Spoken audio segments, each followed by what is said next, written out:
Die Geschichte der Samurai. Capital 1. Die Geburt der Krieger. Ich entführe sie ins alte Japan. In ins Zeitalter der Krieger. Deren Vermachnis die Jahrhundert überdauert hat. Dies ist die vollständige Geschichte der Samurai. Der Schwertregenden Wachter. Deren Arrankedex ein Nation pragde die Welten seinen Band zog. Unser Geschichte beginnt nicht mit Schlachten Blövergien. Sondern mit dem stillen Wandel einer Gesellschaft. In den ersten Jahrhunderten der japanischen Geschichte wurden die Inseln von einem Kaiser regiert. Desselben Abstammung von der Sonnengatten Amaterasu behauptet. Der Kaiserhof residiert in eleganten Städten.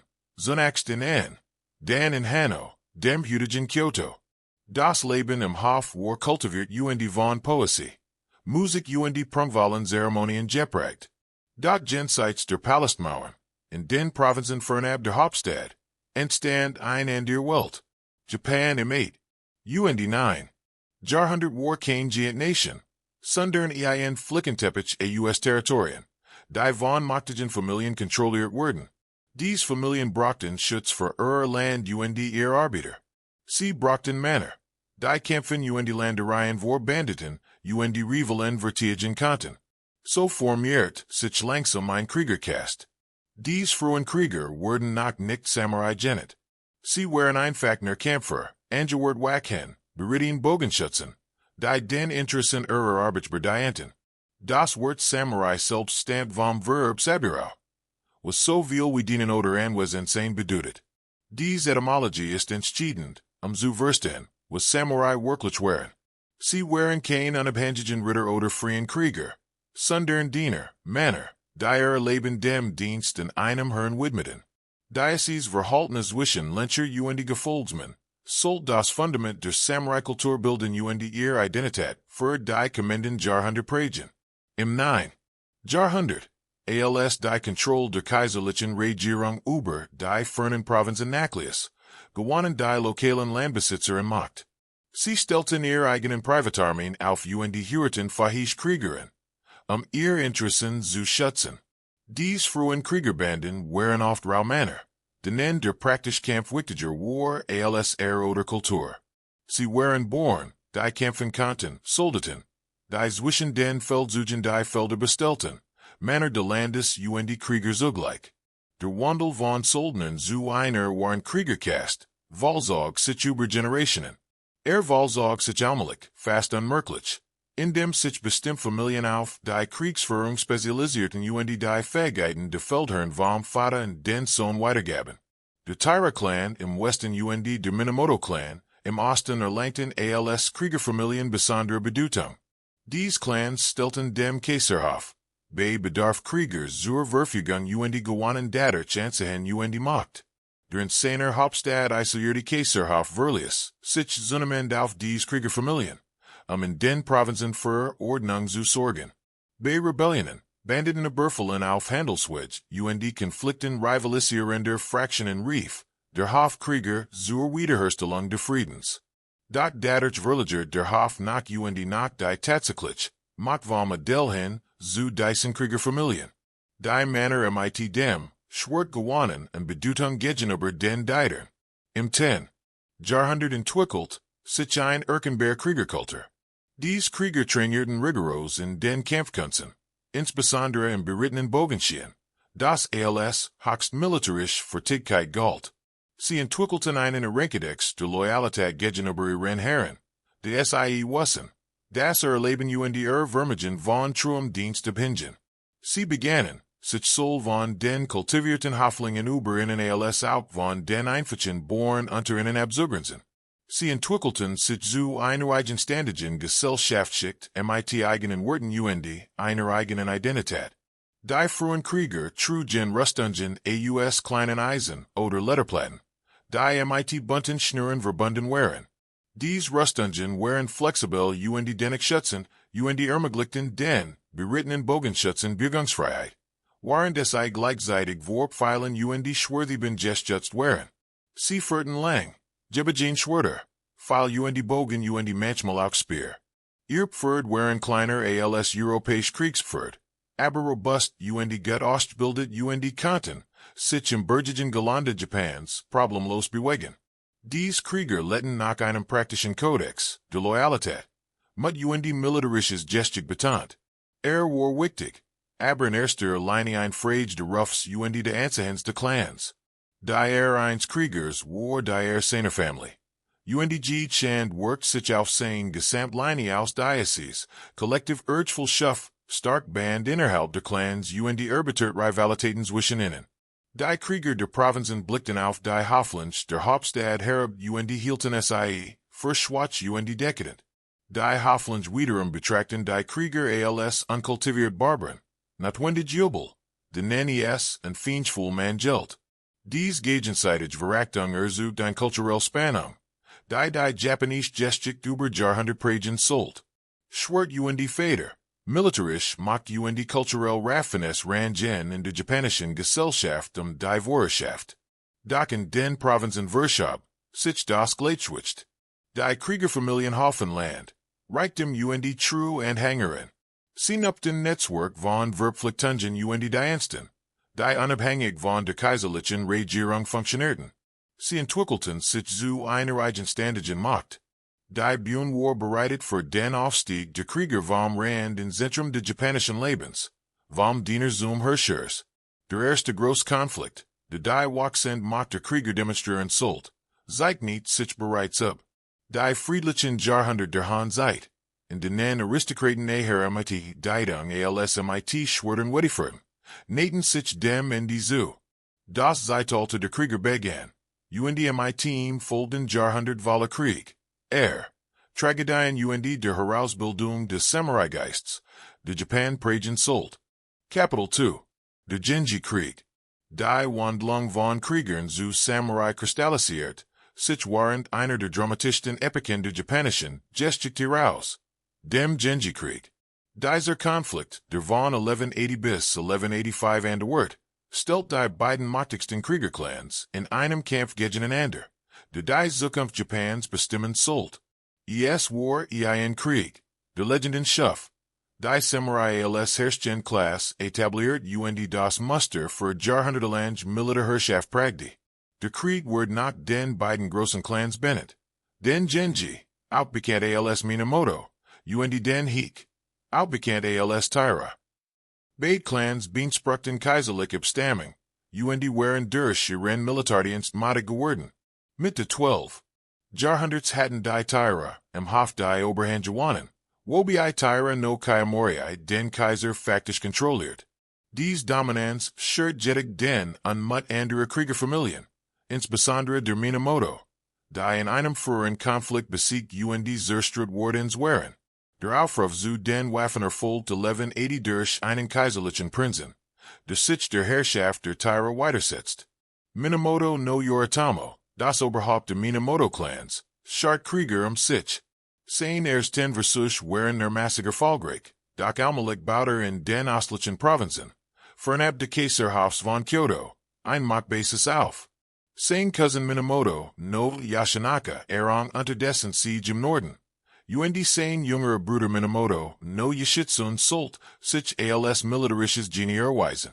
Der Krieg tab in ganz Japan, vom eisigen Norden bis zu den südlichen Meeren. Schlachten wurden zupferd zu Fuss, in engen Gebirgspassen auf offenen Ebenen, zu Land zu Wassergeschlagen. Die Krieger seien bemerkenswert Fähigkeiten im Bogenschießen, im Schwertkampf im taktischen Denken. Einzelkampf zwischen den besten Kämpfern waren üblich. Die Krieger verkündeten vor jedem Zweikampf ihren Namen ihre Abstammung. Ein Tradition. Die persönliche den Ruff der Family betant. Ein der berühmtesten Schlachten fand 1183 im Kurakara-Pastat. Yashinaka nax ein Ochsenherde mit in den Hornen befestigten Fackeln in die Taira-Armee trieb. Chaos versagt Minamoto einen verheerenden Sieg zufut. Die Schlacht verdeutlicht die List Skrupellosigkeit, die den Konflikt prägten. War wichtig, aber auch der Sieg. Der Wendepunkt des Kriegs kam mit einer Reihe von Schlachten unter der Führung der brillanten Jungen Feldherrn Yoshitsune. Bei 1184 führt einen Regalsigen Kavalleriengriff einen steilen Berghang hinab, der von Militärexperten als unpassierbar galt. Überrascht die Taira-Truppen schlug sie in die Flucht. Bei Yashima 1185 Furt einen amphibischen Angriff durch. Die Tyra aus Festung Vertrieb. Die Siege zuckten nicht nur von Mut, sondern auch von innovativem taktischem Denken. Die Schlachtfand 1185 bei den Neuestadt. Ein Siegefecht in der Meereswischen, Honu, Kyushu. Die Flotte Minamoto, Anfangs war kleiner. Erhielt Verstärkung wenn die das Blatt im Camps. Als die Niederlage unausweichlich Word. Walton viel Krieger adlige de Tyra den, ta de Gefangenen war. De junge Kaiser Antoku. Ein von den Tyra kontrollierts kind. Word von seiner Großmutter mitgenommen zusammen mit den Kaiserlichen Insignien im Meer ertränkt. Dies tragisch Scene. In der Sicherheit in die Wellenstürsten. Word zu einem der ergreifendsten Bilder der japanischen Geschichte. Der Krieg war mehr als ein militärischer Konflikt. Markiert einen kulturellen Wendepunkt. Der Krieger in Samurai verwandelt. Der Krieg brach Geschichte in Herwehr. Die über Jahrhunderte wieder wurden das Samurai-Deal pragden. Die Hike, ein episches Werk über den Konflikt. Word zu einem der wichtigsten Werke der japanischen Literatur, vermittelt, Word wie Loyalität. Mit die buddhistisch Vorstellung von der Vergänglichkeit. Der Krieg lehrt Lektionen über Loyalität Verrat. Minamoto no Yashinaka Word trotz seiner anfänglichen Siege, von den Truppen seines eigenen Cousins Yoritomo gettet. Als dessen Vorherrschaft zu Bedrohenskien. Yeshitsun, de Großteil de Kriegs, war schließlich gezwungen zu fliehen Selbstmord zu begehen. Als sein Bruder Yoritomo, in als Rivalen Ansa. Dies Tragedien verdeutlichten ein bittere Wahrheit. In der Welt der Samurai konnten selbst Familiarband politischen Gründen zerbrechen. Der Konflikt demonstriert auch die Bedeutung der Bogens. Obwohl schwere später zur ikonischen Waffe der Samurai wurden, war im Geniesenkrieg das Beritin Bogenschen betroffen. Ein der Bogenschutz, kann vom Pferd im Wallengalopp Praxis, viel abschießen die Feind der Fern treffen. Beaver zum Nahkampfübung. Die Ausbildung zum Meisterbeginchen erfordert jahrelanges Training, beginnend in der Kindheit, Kraft, Koordination Konzentration zu entwickeln. Der Krieg etabliert Kampfmuster. Die Samurai Kriegsführung über Jahrhundertprägen Sultan. Krieger trugen aufwendig Rüstungen mit unverwechselbaren Helmen. Die ihren Clan oder ihr Family kennzeichneten. Sie führten Banner mit den Trauer. Oder Wappen Clans machten, die Schlachtfelder mit hunderten verschiedener Designs, zu einem visuellen Spektakel. Der Kampf begann mit Pfeilhagel. Gefolgt von Einzeldullen zwischen den Champions Gipfeld in allgemeinen Schlachten. In den Disziplin mit über Sieg oder Niederlage entschieden. Der Sieg im Krieg brach Minamoto, no Yoritomo, die absolut Macht. Docker entschied sich, wedger den Kaisertitel in Zuniman, nach Kyoto zu ziehen. Stattdessen errichtet sein Hauptquartier in Kamakura. Einer befestigten Stadt im Osten, fernab de Kaiserhofs. Dies Entscheidung war revolutionär. Yoritomo schuf eine neue Regierungsform, das Bakufu. Die Militärregierung unter der Führung ein Shoguns. De Obersten Heerführers. Der Kaiser blieb als Symbolfigur in Kyoto. Doch die Warmacht lag, nun beim Shogun seinen Samurai. Dies Ordnung sollte die Japanische Herrschaft, für die nächsten 7 Jahrhundertprägen. Die Samurai kontrollierten Japan durch das Shogunat hielten gleichzeitig die Fiction aufrecht. Das der Kaiser der Warherrscher sei. Dies Dualität, militarisch macht neben kaiserlicher Legitimität, schuf ein einzigartig Japanisch politische Struktur. Die Krieger waren vom Rand in Zentrum gerückt, vom Diener zum Herrn.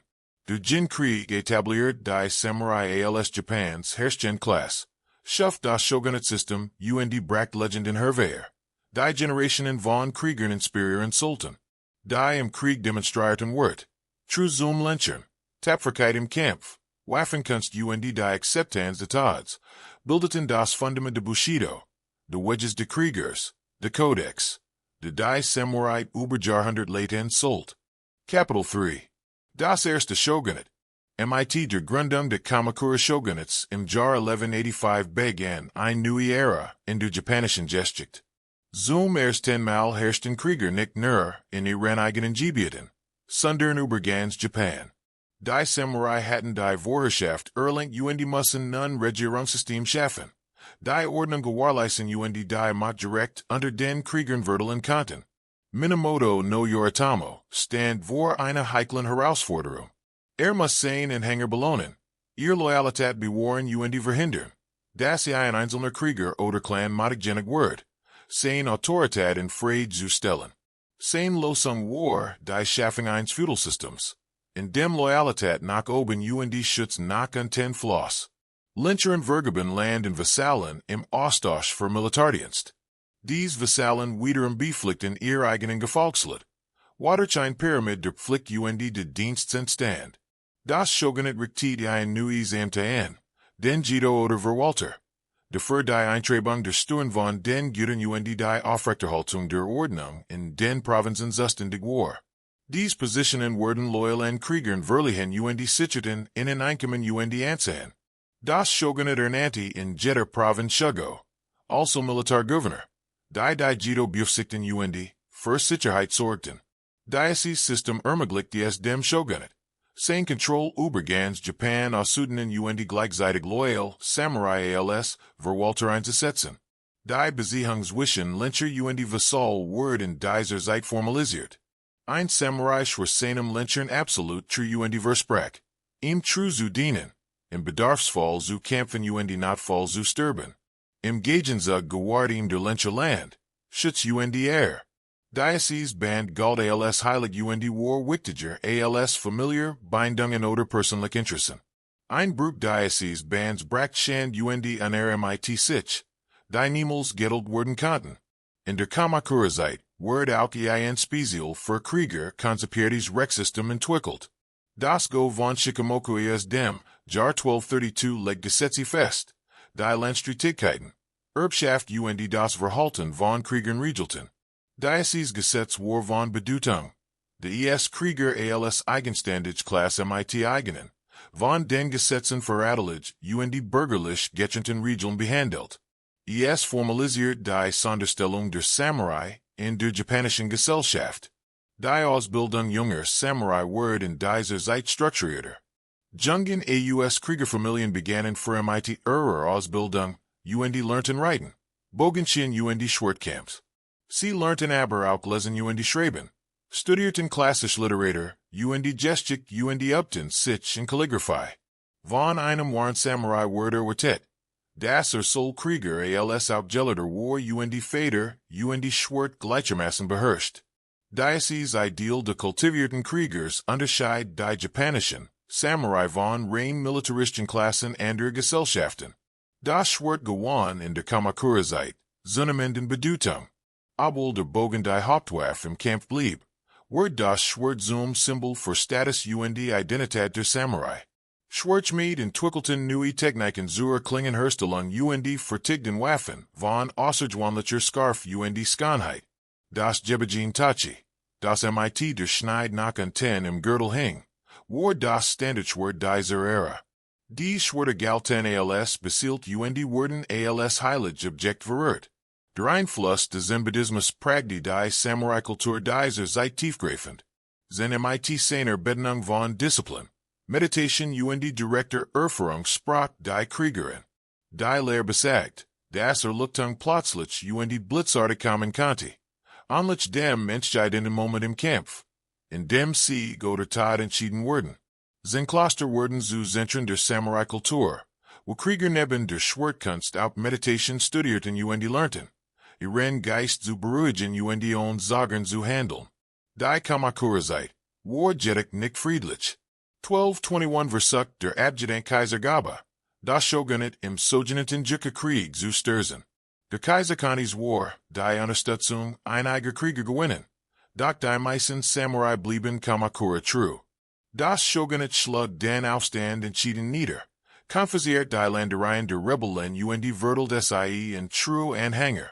Dieser Konflikt stellt zweifelsfrei fest, dass in Japan nicht die kaiserliche Autorität, sondern die militärische Macht herrscht.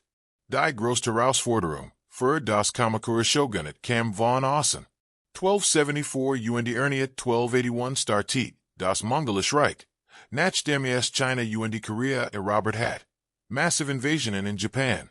Dies Invasionen konfrontierten die Samurai mit einem Feind, wie es ie und nach nie zuvor erlebt hatten. Die Mongolen kämpften in disziplinierten Formationen, setzten Springwaffen ein, wandten Taktiken an, die der Samurai Kriegsführung fremd waren. Die erste Invasion landet auf Kyushu, Japans südlichster Hauptinsel. Die Samurai, die traditionell einzeln oder in kleinen Gruppen kämpften, mutten sich gegen die koordinierten Angriff der Mongolen ab. Dies nutzten massenhafts Bogenschien, Katapult Bomben aus Schießpulver, Waffen, die Samurai in Angst Schrecken versetzten. Nur das Gluckleich auf sie hinein Sturms. De viel Mongolische Schiff, zerstört einen Rucksagerswang, rettet Japan vor dieser ersten Invasion. Aus dieser Erfahrung lernen, berieten sich die Japaner intensiv auf die zweite Invasion vor. Das Shogunat ordnet den Bau von Steinmauern entlang der Küste Kyushus. Krieger wurden in neuen Taktiken trainiert, den mongolischen Methoden zu begegnen. Als die zweite Invasion 1281 mit einer noch größeren Streitmacht folgt, während die Japaner besser vorbereitet. Die Kussenbefestigungen behinderten die Landdungen der Mongolen. Die Samurai Überfall setzten der Invasionsflotte zu. Dann folgte ein weiterer Sturm über das Land. Ein Typhon. Die mongolische Flotte vernichtet die Bedrohung durch die Invasion beendet. Die Japaner nannten diesen Typhon Kamikaze. Göttlichen Wind. Im Glauben. Die Götter hatten eingriffen, Japan zu schützen. Dieser Glauben göttlich ganz stark die japanische kulturelle Identität das Pflichtgefühl der Samurai. Land zu verteidigen. Die erfolgreich wurde gegen die Mongolen steigert das Ansehen der Samurai legitimiert die Herrschaft des Shogunats. Sie hatten Japan vor der großen Militärmacht der Erde beschützt. Doch die mongolischen Invasionen schufen auch Problem für das Shogunat. Die Krieger, die gekämpft hatten, erwarteten Bellenungen, aber das Shogunat hat kein neues Land zu verteidigen, die es sich bei den Invasionen Verteidigungsfeldjuge gehandelt hat. Viele Samurai verschuldeten sich. Die Unzufriedenheit in der Kriegerkaste, welches Untergrub allmählich die Stabilität des Shogunats. Selbst im Moment des Triumphs wurden die Samen für zukünftige Konflikt gesät. Die Kamakura-Zeit legt die Grundpfeiler der Samurai-Gesellschaft. Das Feudalsystem mit Lencher Vassal, den Rechtsrahmen für Krieger. Die Bildungsideal, die militärisch kulturelle Fähigkeiten verbanden. Die Integration des Zen-Buddhismus in die Kriegerkultur. Dies Elemente prägten das Gesamt-Samurai-Zeitalter, definierten das Selbstverständnis ein Samurai formten die japanische Gesellschaft über Jahrhundert. Kapitel 4. Das Zeitalter der Kriegs. Im 14. Jahrhundert schwachte sich das Kamakura Shogunat ab. Wirtschaftliches Problem, Abfall Streitigkeiten wachsend Unzufriedenheit unter den Kriegern führten zu Instabilität. 1333 fiel das Shogunat, nicht durch eine Invasion von außen, sondern durch eine interne Rebellion unzufriedener Krieger eines ehrgeizigen Kaisers. Was folgt, waren fast 250 Jahre nahezu ununterbrochener Krieg. Eine Ära, die Samurai-Kultur, wie Stahl im Führerharten scharfen Sold. In der Zeit von 1336 bis 1573 zerfiel Japan in Krieg für ein Gebiet, die von mächtigen Heerführern, den Daimyo, kontrolliert wurden. Dies Herren beflickten Samurai-Armeen, errichteten imposante Burgen Wettifurten die Vorherrschaft.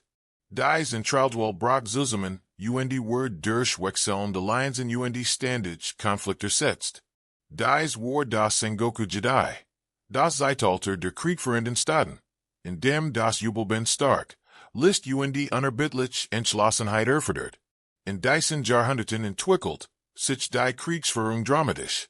Die kleinen Gefecht berittener Bogenschützen, die frühere Epochen geprägt hatten, which in gewaltigen Feldzügen mit tausenden oder gar Sinnesenden von Soldaten. Die Einführung von Führerwaffen mit 6 Jahrhunderts durch Portugiesisch, Händler revolutioniert die Taktiken zusätzlich. Samurai müssen sich den neuen Gegebenheiten anpassen, gleichzeitig ihre Identität ihren Errinket bewahren. Die Daimos wurden zu den zentralen Figuren dieser Ära. Dies Provinzherren kontrollierten Gebiet unterschiedlicher Groß, von einzelnen Provinzen bis hin zu mehreren Regionen. Sie verwalteten ihr Herrschaftsgebiet.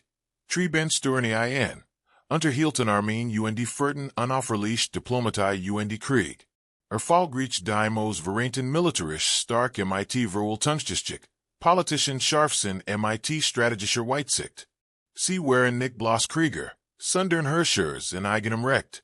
Das Leben der Samurai waren der Zeit der Kriegführenden Reich, war brutal und unsicher. Loyalität blieb oberstes Gebet, doch die Loyalitäten wechselten mit dem Aufstieg und Fall der Daimos. Ein Samurai konnte einem einzigen Herrn sein ganzes Leben lang dienen oder, je nach Kriegslich mehrmals den Meister wechseln.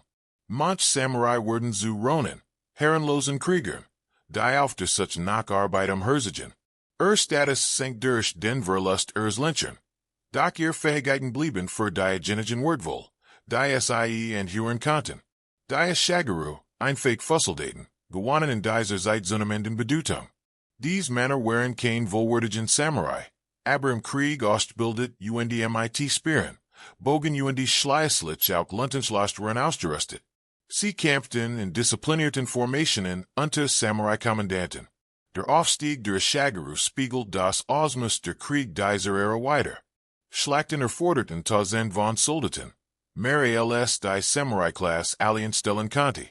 Der Bergenbau wurde in dieser Zeit zu einer Hauptbeschäftigung der Daimyo. Die Bergen der Zeit des streitenden Reich waren gültig Festungen. Die Steinmauern imitiert Wallen. Mos und die komplexen Verteidigungssystem kombinierten. Dies Bergen dienten als militärisch Hauptquartier, Verwaltungszentren und die Symbole der Macht eines Daimyo. Die Stadt, die im bedeutenden Bergen stand, wird zum wirtschaftlichen und die kulturellen Zentrum der Juligen Herrschaftsgebiets. Trotz der ständigen Krieg, led dies Zeit auch ein bemerkenswert kulturelle Entwicklung. Die Zeremonie entwickelt sich zu einer raffinierten Kunstform, die von Samurai praktiziert wird, inneren Frieden und die ästhetisches Empfinden zu kultivieren. Die Schlichtskönheit der Zeremonie sprach die Krieger und baten in ein Auszeit vom Schlachtgetummel sowie einen Ausdruck der Disziplin, die im Krieg gefordert wird. Die großen Teammeister wie Sun Noiku dienten machtigen Daimyo und upten betrachtlichen Einfluss aus, die Kunstablumen Arrangierens. Der Gartengestaltung und der Tuscamalerie led unter der Schirmherrschaft der Samurai ein Blutheit. Die Krieger verstanden, das war Kultivierung neben militärischer Geschicklichkeit auch die Wertschätzung von Skönheit erfordert. Die großen Samurai-Feldherren waren oft auch dichter und verfassen Vers. Die buddhistische Vorstellungen von Vergänglichkeit und der Flüchtigkeit des Lebens zum Ausdruck brachten. Dies kulturellen Bestrebungen galten nicht als Widerspruch zum Kriegergeist, sondern als dessen wesentlicher Ausdruck. Mehrere Daimyo erlangten in dieser chaotischen Ära besondere Bedeutung und versuchten, Japan unter ihrer Herrschaft zu vereinen. Oda Nobunaga trat mit 6 Jahrhunderts als einer der machtigsten und innovativsten Heerführer in Erstgenum. Gehört zu den ersten Daimos, die das Potenzial von Führerwaffen erkannten und die Großeinheiten von Arabisieren organisierten, die verheerend Salven abführen konnten. War zudem rücksichtslos pragmatisch. Zur Tempel, die sich ihm weitersetzen, und die Kanti kein Nade gegenüber seinen Feinden. Nobunaga erobert vor seinem Tod im Jahr 1582 etwa die Half Japans. Wird bei einem Oberstungsangriff von einem Trillissen Gefolgsmann gerettet. Sein Karriere verdeutlicht soll die Möglichkeiten als auch die Gefahren der Zeit des streitenden Reich. Relante Strategien und die innovative Taktiken konnten enorm Erfolg bringen. Doch die ständige Bedrohung durch Verabität, das kein Position jemals sicher war. Selbst der machtigste Krieger konnte einem Attentator oder dem, eins vertrauten Anhängers zum Opfer fallen. Nanagas Nachfolger, Toyotomi Hideyoshi, setzt den Einigungsprozess fort. Hideyoshi's Geschichte war bemerkenswert. Als Bauergebern, stieg durch keinen und Entschlossenheit, zu Nobunagas vertrautestem General und nach dessen Tod zum machtigsten Mann Japans auf. Sein Aufstieg stellt traditionell Vorstellungen einer festen sozialen Hierarchie in Frage und leg nahe. Das in Zeiten de Chaos außergewöhnlich Fähigkeiten unabhängig von der Herkunft sollen konnten. Hideyoshi Vollendiet 1590 die Militarisch Einigung Japans, UND Beendit Damit, nach 250 Jahren Konflikt die Zeit der Sengoku Zeit. Erfurt Reformen zur Stabilisierung der Gesellschaft ein. Darunter ein Schwertjagd. Die Bauernschaft in Twafnit UND die Unterschiedungswischen, Samurai UND Bergen formalisiert. 1592 UND 1597 Unternehmen Zudem Feldzug gegen Korea, das Asiatische Festland zu erobern. Obwohl dies Feldzug letztlich scheiterten UND die japanischen Ressourcen erschafften, während das Zeitalter der Krieg die Samurai grundlegend. Sie waren zu Berufskriegern geworden, deren Leben sich ganz militarische Fähigkeiten dreht. Sie hatten sich in neue Waffen UND Taktiken angepasst UND dabei ihren Erinnerungskodex, UND ihre Identität bewahrt. Sie hatten ihren Wert für die Gesellschaft nicht nur durch ihren Militärdienst, sondern auch durch ihre Fähigkeit, zu regieren UND kulturelle Führung zu übernehmen. Unter Bues gestalt. Das Chaos dieser Ära formt die Samurai zu ihrer bekanntesten Gestalt. Der Kriegerelite, die Welt faszinierend sollt. Kapitel 5. Der Großfrieden. Nach Jahrhunderten der Krieg erlitt Japan ein Ära beispiellosen Friedens UND Stabilität. Dieser Wandel begann mit Tokugawa Ieyasu, einem Himalayan General Nobunaga's UND Rivalen Hideyoshi's. Nach Hideyoshi's Tod im Jahr 1598 entbrannte ein Machtkampf. Im Jahr 1600 besiegt Ieyasu in der Schlacht von Sekigahara, einer der großen UND entschiedensten Schlachten der japanischen Geschichte. Sein Rivalen UND etabliert sich als unangefochten Macht über Japans. 6003 erhielt Ieyasu den Titel Shogun, UND gründet das Tokugawa Shogunate, das Japan die nächsten 265 Jahre regieren sollte. Dies Periode, die nach der Hauptstadt des Shogunats, dem heutigen Tokio, als Edo Zeit bekannt ist, war geprägt von Frieden, Wirtschaftswachstum, kultureller Blut UND der paradoxen Situation einer Kriegerkaste und Krieg. Die Tokugawa Shogun führten ein System ein, das verhindern sollte, dass ein Daimyo genügend Macht anhäuft, das Shogunate herausfordern. Die Daimyo müssen jed zwei Jahr in Edo verbringen.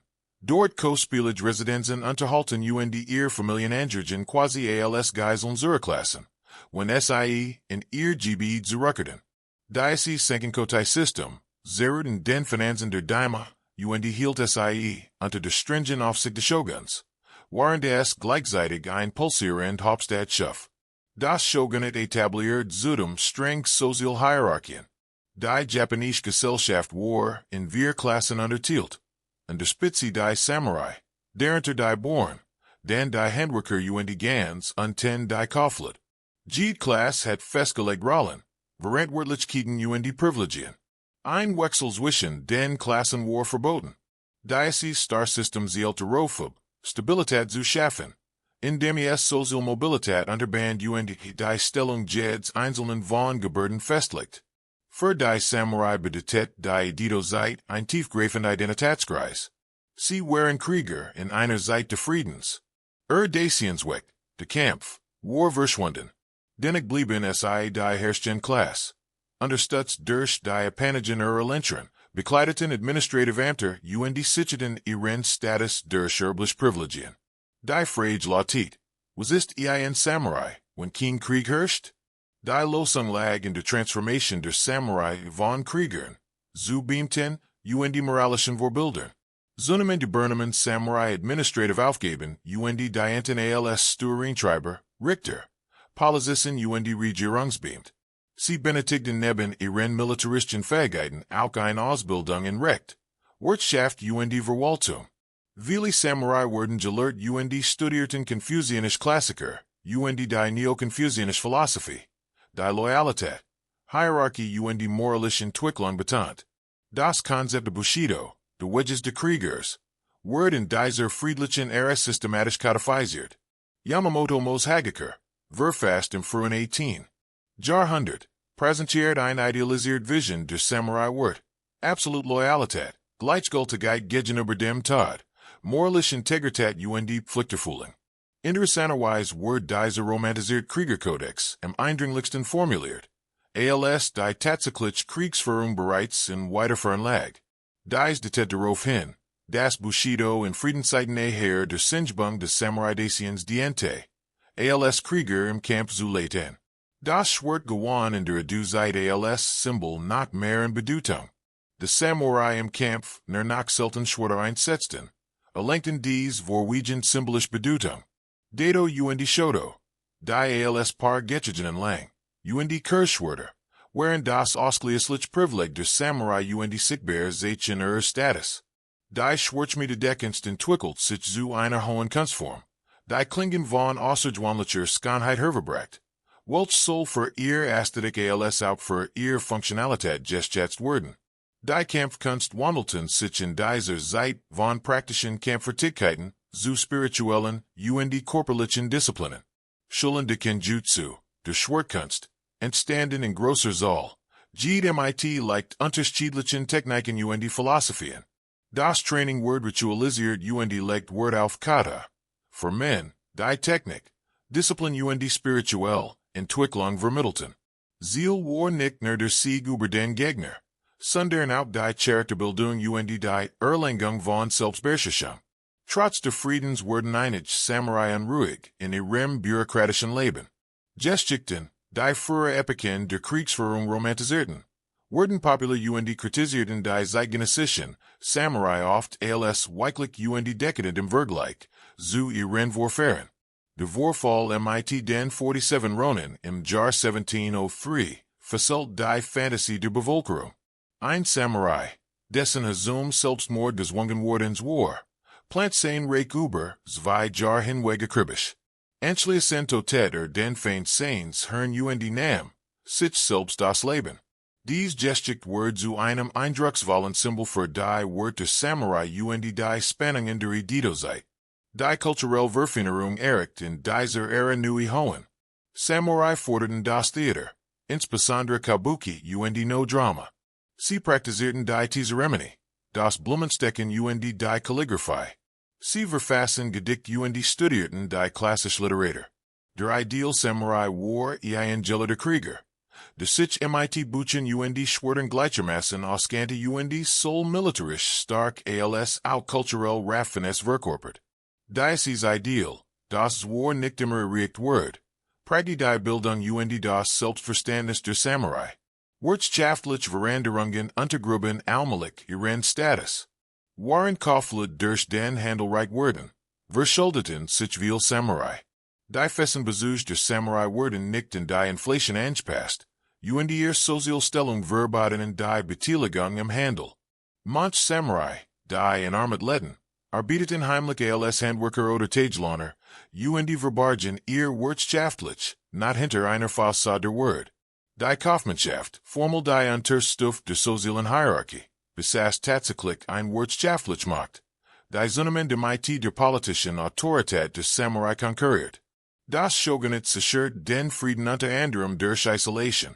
In den 1630er Jahren Shatit, sich Japan weitgehend von der Außenwelt, wise Ausländer AUS, verbat das Christentum und beschränkt den Außenhandel stark. Die Sokoka-Politik dauert über 2 Jahrhundert und schuf eine einzigartige Periode. In der Japan seine Kultur in relativer Abgeschiedenheit von äußeren Einflüssen entwickelt. Dies Isolation trug zur Bewahrung des Status der Samurai bei, indem es verhindert, das ausländische Militärtechnologien und die etablierte Ordnung untergruben. Doch die Isolation konnte nicht gut waren. 1853 traf der amerikanische Commodore Matthew Perry mit einer Flotte moderner Kriegsschiff ein und forderte die Aufnahme Japans für den Außenhandel. Das Shogunat, unfähig, der überlegenen westlichen Militärtechnologie zu widerstehen, unter sich nicht vertritt zur Aufnahme Japans. Dieses Wangin Aufnahme offenbart die Schwäche des Shogunats und setzt Ereignis in Gang, die das Ende des Samurai-Zeitalters einleiten sollten. Die Edo-Zeit war für die Samurai ein Paradox-Phase. Sie genossen Frieden und Wohlstand, doch ihr eigentlicher Lebensweg war in Vergessenheit geraten.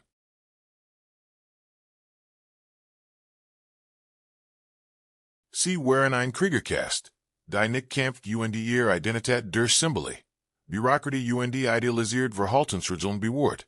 Dies Periode verfeinert und romantisiert die Samurai-Kultur UND Schuff ein Bild des Samurai. Das Zukunftsgeneration faszinierend Sult. Obwohl es gleichzeitig den Anfang vom Ende der Samurai Cast selbst markiert. Kapitel 6. Der Weg des Schwerts. Das Schwert, das Katana. Word zur Ziel des Samurai. Kein ander Waf besaß ein solche Bedeutung UND verkörpert den Geist. Die UND die Identität des Kriegers. Den Samurai zu verstehen, muss man sein Beziehung zum Schwert begreifen. Einbindung. Die weit über den bloßen Nutzen hinausging UND beinahe sacral Word.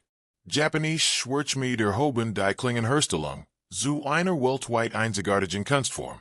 Die Fertigung eins Katana dauert Wochen oder sogar Monat UND fast aufwendig Ritual UND Praxis, über Generationen weitergegebene Techniken. Der Schmied begann mit dem Schmelzen von Eisensand, dem traditionellen Rohstoff für japanischen Stahl, in einem Tatarofen. Dabei entstanden zwei Stahlsorten. Harder, kohlenstofflicher Stahl für die Schneid UND weicher, kohlenstoffarmer Stahl für den Klinkenkern. Anschließend folgt der Schmied den Stahl wiederholt, manchmal Dutzend Mail, der Schritzen, Hammern UND Falten, Schichten zu erzigen. Die der Clinch Festigkeit UND Flexibilität verliehen. Harder Stahl bildet die Schneid, während weicher Stahl den Klingenrücken UND den Kern formt. So entstand ein Clinch, die auch unter Belastung rasiermesserscharf blieb, anstatt zu brechen. Dies Schichtkonstruktion war ein metallurgisches Meisterwerk UND lost Problem. MIT den europäisch Schwarzschmied-Jahrhundertelang zu kämpfen hatten. Nach dem für men der Clinch trug der Schmied tun, in einem bestimmten Muster auf die Oberfläche auf. Dicker Klingenrücken UND dunner und der Schneid. Beim Ritzen UND Abskrecken in Wasser entstand durch die unterschiedliche Abkühlung der sogenannten Hammen, die sichtbare Hartleine. Die Hartier Schneid vom weiteren Klingenrücken unterscheid. Der Hammen jed Schmeids war einzigartig, wie ein Signator. Anschließend were die Klinge Wochenlang von Spezialisten poliert. Wadurch die Skanheit, de Stahl zum Vorschein, kam UND die Schneid perfektioniert Word. Das fertige Katana war ebenso ein Kunstwerk wie ein Waf.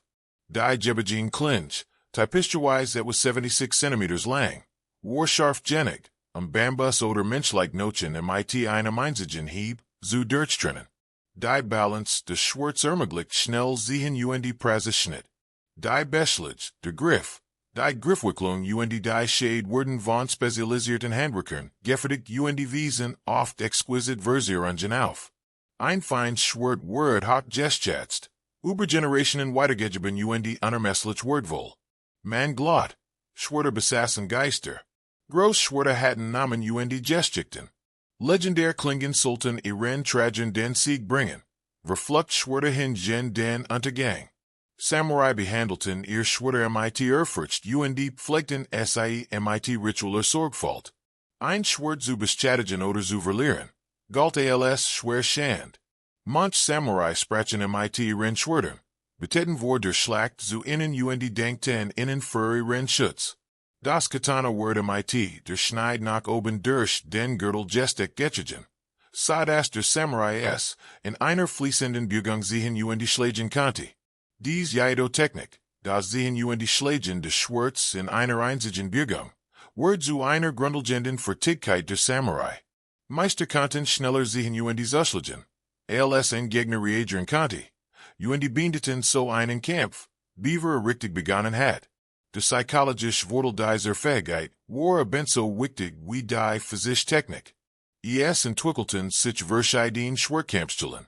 Jede mit ihren eigenen Techniken, Philosophien UND Traditionen. Einige betonten den aggressiven Angriff, ander defensive Gegenangriff. Manche Schulen konzentrierten sich auf Schlachtfeldtechniken gegen gepanzerte Gegner, ander auf Dueltechniken für den Kampf von Rüstung. Trotz aller Unterschied legten alles Schulen ebenso großen Wert auf die mentalen UND spirituellen Aspekt des Schwertkampfs, wie auf die physischen Techniken. Miyamoto Musashi, der weltberühmteste Samurai-Schwertkämpfer, verkörpert die Bedeutung des Schwerts in der Samurai-Kultur. Gebern 1584, bestritt Musashi sein erstes Duell mit 13 Jahren, UND blieb Zeitlebens, in über 60 Duellen unbesiegt. Entwickelt einen Zweischwertkampfstil. Bei dem Katana, UND das Kürzere, Wakiashi gleichzeitig führt. Nach wichtiger ist jedoch sein Werk, das Buch der Verhandlung. Eine Abhandlung über Strategie und die Schwertkampfkunst.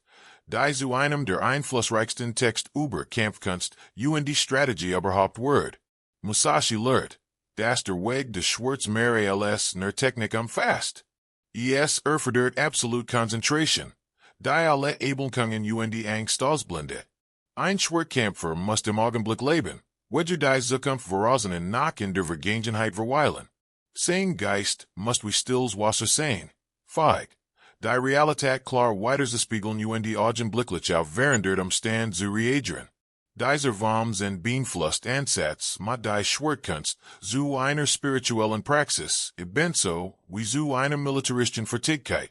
Das Duellieren waren durch die Zeit formalisiert. Samurai konnten einander herausfordern, Streitigkeiten beizulegen, ihr Fähigkeiten zu messen oder ihr zu verteidigen. Dies Duell folgten stringent Protokollen hinsichtlich Zeit, Ort und die Zeugen. Beide Kontrahenten konnten sterben, beide konnten jubeln, oder einer konnte den anderen vernichten schlagen. Die psychologische Intensität des Duels, in dem allen können will überleben und die Tat entschieden, stellt den Charakter und die Ausbildung eines Samurai auf die Probe. Das berühmteste Duell der Samurai Geschichte fand 1612 zwischen Musashi und Sasaki Kojiro statt. Kojiro war ein Meisterschwertkämpfer, bekannt für sein Kraftvollen Hieb von oben und sein Clinch. Die aufgrund ihrer ungewöhnlichen Lang, Trockenstands genannt wird. Das Duell war auf der Insel Ganryu angesetzt. Musashi traf Stunden zu Spati ein kalkuliert psychologische Taktik, seinen Gegner zu verunsichern.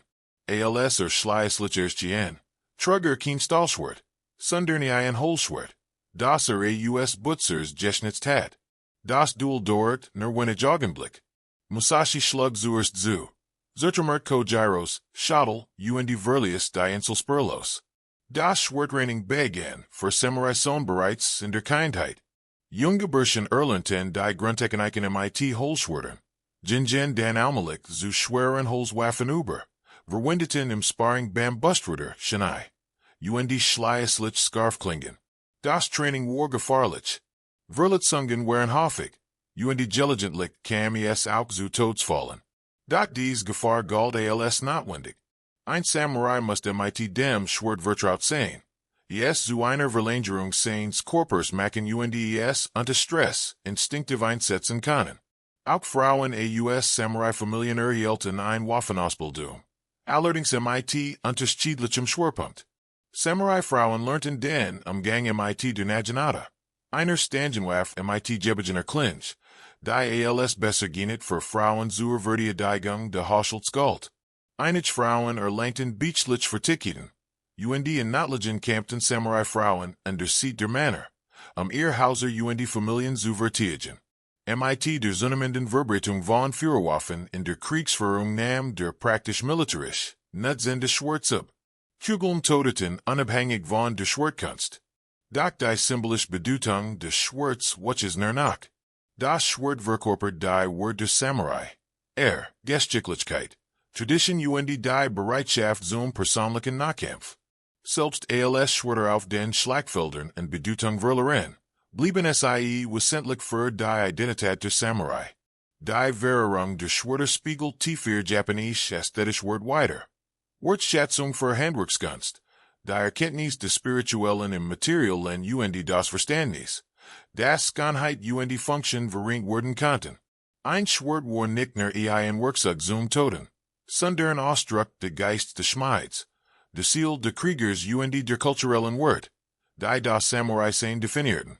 Dieser hohe Status sorgt dafür, dass das Schwert auch nach dem Ende des Samurai-Zeitalters ein Machtvolles Symbol dieser untergegangenen Welt blieb. Kapitel 7. Und die Tat. Im Zentrum der Samurai-Kultur standen zwei miteinander verbunden Konzept, die jeden Aspekt des Lebens eines Kriegers prägten. Und die Akzeptanz des Tads.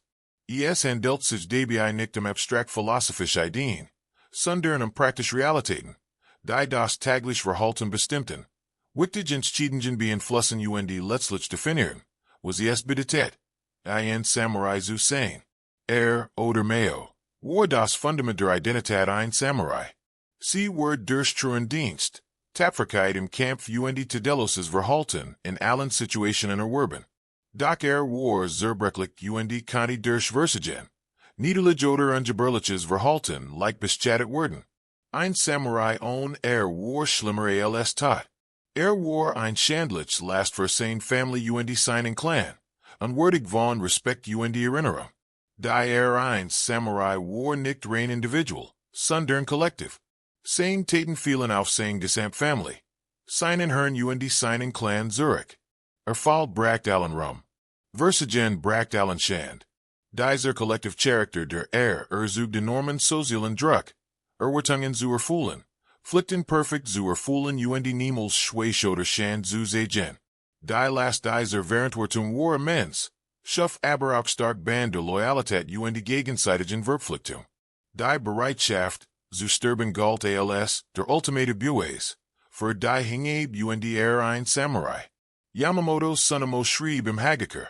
Das der Weg des Samurai im Tod zu finden sei. Dies bedeutet nicht, sein Leben like für die wegzuwerfen. Sondern vielmehr Einhaltung der Gelassenheit gegenüber dem Leben zu entwickeln, zu akzeptieren. Das der Tod jeden Augenblick kommen konnte. Und dementsprechend zu leben. Ein Samurai, der den Tod fürchtet, zagert im Kampf. Vernaklassheit sein Pflicht und bracht Schand über sich und seinen Herrn. Dies Akzeptanz de Tods wurzelt zum Teil in buddhistischen Vorstellungen von der Vergänglichkeit aller Dinge. Das Leben war flüchtig, de Tod unausweichlich. Und das Leben zu klammern, versagt leiden. Es war besser, die Gewissheit de Tod zu akzeptieren und jeden Augenblick voll auszukosten. Als verzweifelt in der vergänglichen Existenz festzuhalten. Dies Philosophie haft den Samurai, gefahren mit Gelassenheit, zu begegnen und den Tod als niederlichen Übergang und nicht als etwas zu fürchten zu betrachten.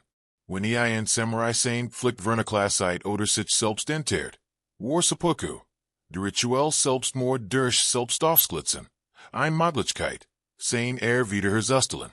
Dies Praxis, auch unter dem umgangssprachlichen Begriff Harakiri bekannt, war ein streng formalisiertes Ritual. Das man demonstriert und die durch, den Schmerz und die word des selbst herbigführten Tots wiederherstellt. Seppuku war kein Flucht vor der Schand, sondern ein Weg, Verantwortung zu übernehmen und zu sehen, das man selbst im Scheitern die einem Samurai geboren Disziplin und den Mut bewahrt. Das Seppuku-Ritual voll Praxis und Protokollen. Der in weiß Zeremonialkleidung gekleidet, Samurai nicht, in formeller Haltung nieder. Verfasst ein Tods Gedicht, in dem sein letzten Gedenken und gefully ausdruckt. Wenn bereit war, nahm ein Klinge und Schnitt sich wagerecht und den nach oben in den Bauch, sah das ein kreuzformig wundend Stand. Dies war qualvoll schmerzhaft, und die fast sung de Samurai waren dieser Torderbeweis seinen Mut. Langes Leiden zu vermeiden, Valzog ein vertrauter Hilf anschließ in Kaishaku.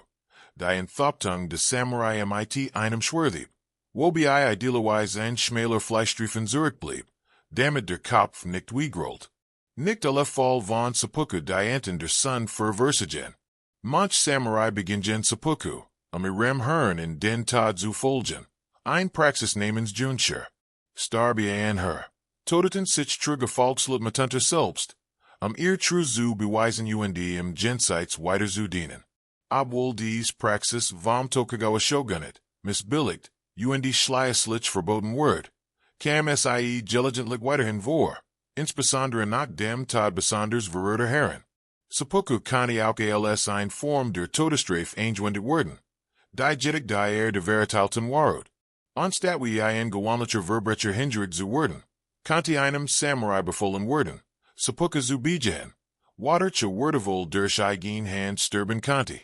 Dies Hinrichtungsform anerkannte den Status des Samurai selbst in der Bestrafung, und warud die Unterschiedung zwischen Krieger und Bürgerlichem, selbst im Tod.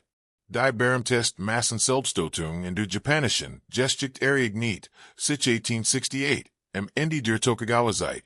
Nach dem Sturz des Shogunats weigerten sich einige loyal Krieger, die neue Ordnung anzuwirken. In der Schlacht von Hakodate, der letzten großen Schlacht der Kriegs, Beginnen besiegt Krieger lieber gemeinsam Selbsttötung. Als sich zu ergeben. Ihr letztet Brakt ihr true zum Shogunat ihr Weigerung zum Ausdruck. Selbst in der Niederlage ihr Prinzipien zu verraten. Erstreckt sich nicht nur auf das persönliche Verhalten, sondern auch auf den Umgang miteinander. Samurai folgten einem ausgefüllten Verhaltenskodex, der den Umgang mit vorgesetzten, gleichgestellten untergeben regelt. Ein verstes gegen die Etikette kann dual nachsit sehen. Das Konzept, das Gesicht zu wahren öffentlich Demütigung zu vermeiden, war von höchster Bedeutung. Ein Samurai machte ein private Beleidigung überschen, fühlt sich aber gezwungen, auf öffentlich Schmack mit Gewalt zu reagieren. Rate galt nicht nur als acceptable, sondern unter bestimmten Umständen als Pflicht. Were der Lyncher oder ein Familienmitglied eins, Samurai unrechtmäßig were die Rake für diesen Tod zu einer heiligen Pflicht. Die Vendetta oder Katakuchi War waren die großen Teils der Samurai-Ära rechtlichen erkannt. Einer Fallgreich Rake stellt die Familien wieder, her Beweis Loyalität Mut. Die bereits Geschichte der 47 Ronin Veranschaulich Diocese Prinzip. Dies herrenlosen Samurai berieten 2 Jahre lang ihr Rake vor, opferten alles, die ihres verstorbenen Herren wieder herzustellen. Namen schließlich die Hinrichtung in Kauf. De sie ihr Pflichter fühlt hatten. Doch konnte Samurai auch in ausweglos Situationen bringen. Loyalitätskonflikt konnten zu Dilemma führen, in denen jede Handlung schon bedeutet.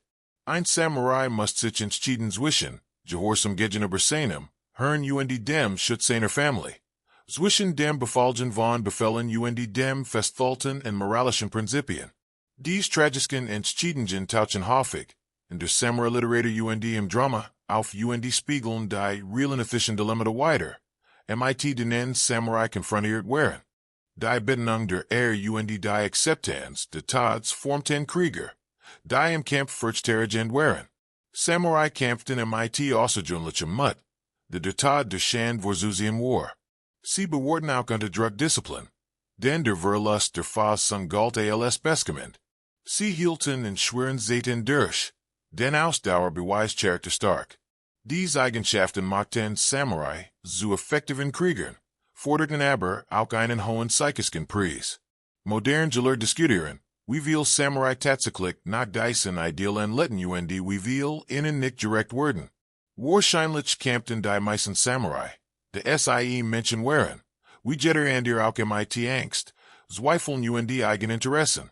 Doch die Ideal selbst waren workmächtig prägten das Verhalten, selbst wenn sie nicht perfekt erreicht wurden. Den Samurai-Status zu beanspruchen bedeutet, nach diesen Worten zu streben, sich in innen zu messen sich nach ihren Maßstäben beurteilen zu lassen.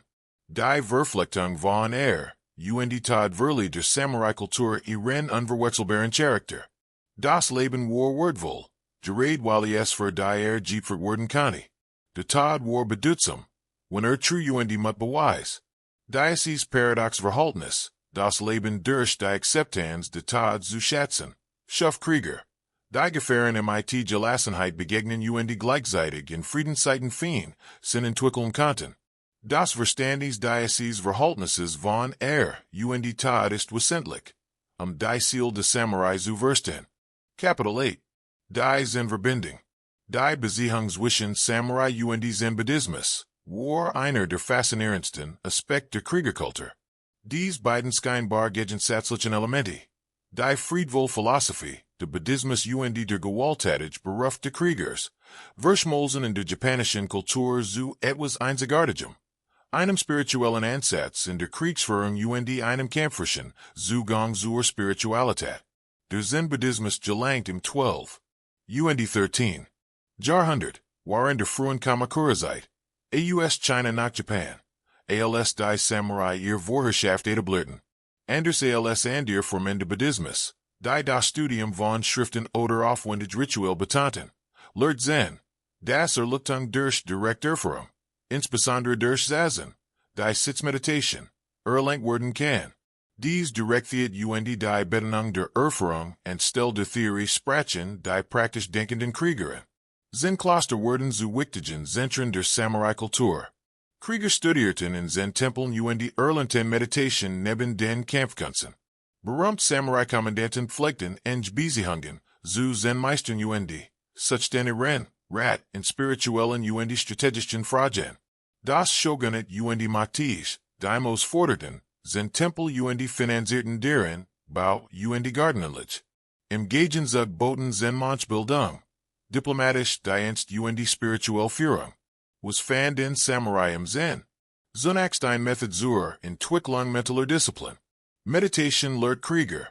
Ihr Gedanken zu beherrschen. Das Gedankengerussel zu beruhigen unter Stress gelassen zu bleiben. Im Kampf konnte ein Augenblick des Sagens oder der Ablenkung den Tod bedeuten. Zen-Meditation schult den Geist, konzentriert zu bleiben, zu beobachten.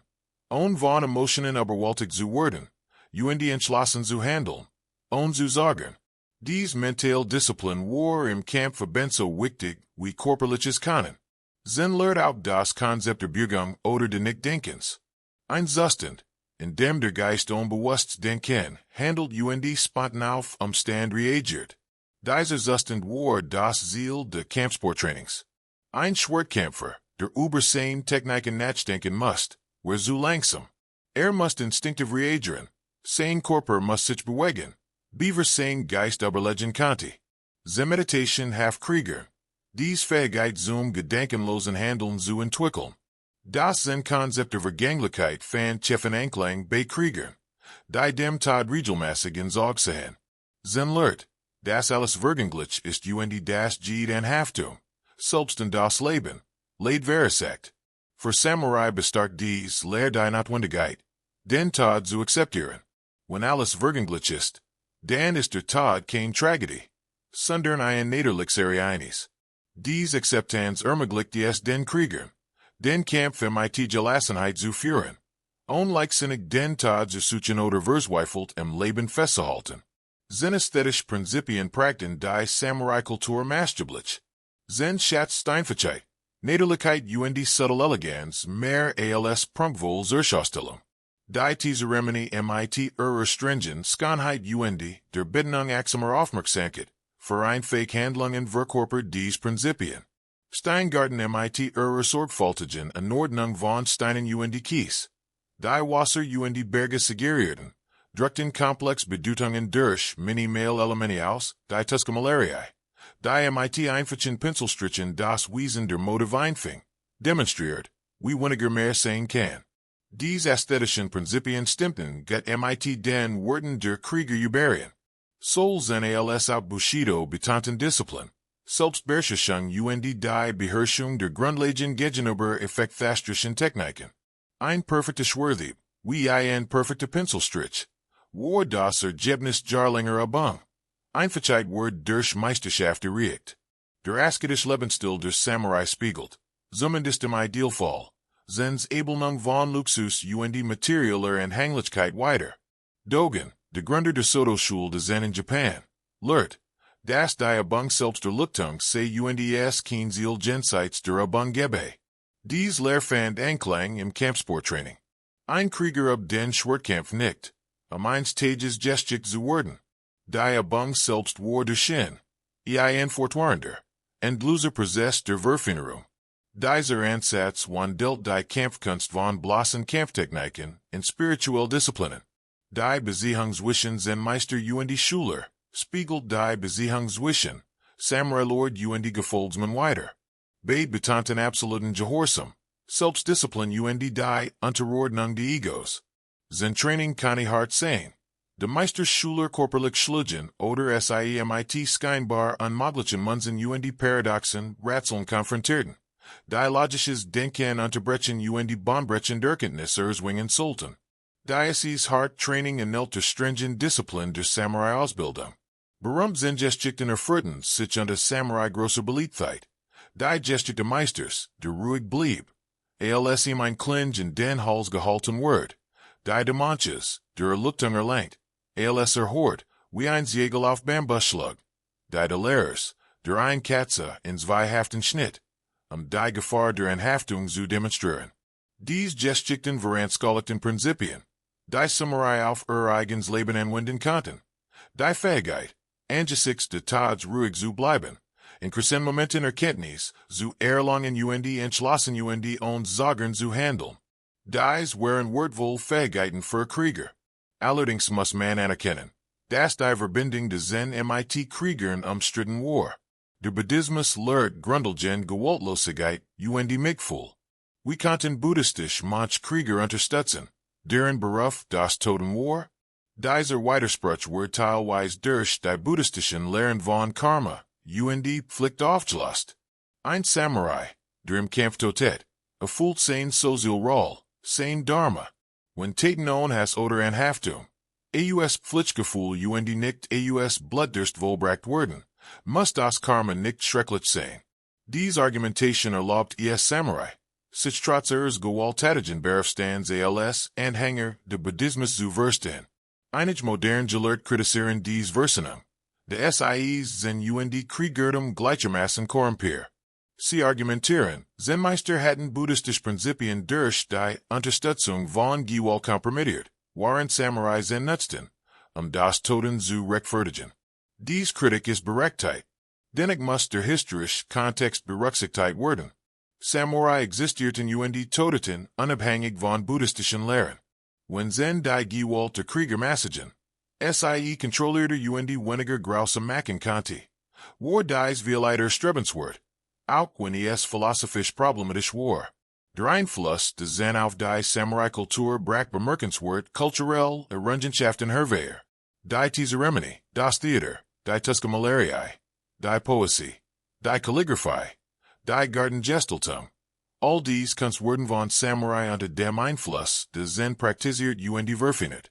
Dies Praktiken waren kein bloßen Hobbys, sondern integraler Bestandteil der Samurai-Identität.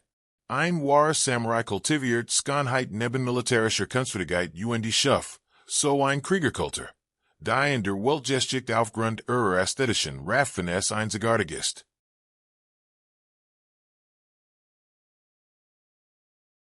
Die Beziehung zwischen Zen und Samurai-Kultur seit, wie sich spirituell Lehren und gesellschaftliche Gegebenheiten anpassen können. Wie Krieger und manch trotz scheinbarer Widerspruch ein gemeinsame Basis finden konnten. Dies und dies bracht so tiefgreifende Errungenschaften als auch beunruhigend Kompromiss hervor. Schönheit und Gewalt entsprangen demselben kulturellen Gefüge. Das Verständnis dieser komplexen Beziehung ist unerlässlich. Soll den Zen-Buddhismus in Japan als auch die Lebensweise der Samurai zu verstehen. Kapitel 9. Frauen der Kriegerkaste. Obwohl die Samurai-Kultur überwiegend männlich geprägt war, spielten Frauen der Kriegerkaste entscheidende Rollen, die oft überschätzt oder romantisiert und damit der historischen Realität entfremdet wurden. Das Samurai-Zeitalter vollständig zu verstehen, müssen wir das Leben dieser Frauen, ihre Ausbildung, ihr Verantwortlichkeiten und ihren Umgang mit einem Gesellschaftssystem untersuchen, das sie soll einschränkt als auch von innen abhängig war. Von Frauen aus Samurai-Familien wurde erwartet, dass sie die ihrem Stand entsprechenden Tugenden verkörpern. Loyalität, Gehorsam und Dienstbereitschaft. Anders als Frauen anderer Stand erhielten Samurai-Frauen, jedoch auch eine Ausbildung zur Kriegerin. Von Kindheiten lernten Samurai-Tochter den Umgang mit der Naginata. Einer Stangenwaff mit Gebegener Clinch, die als die angemessen Waff für Frauen galt. Dies Ausbildung diente praktischen Zwecken. Frauen müssen den Haushalt verteidigen, wenn die Männer im Krieg waren, und vermittelt ihnen gleichzeitig Disziplin, mit und Kriegergeist.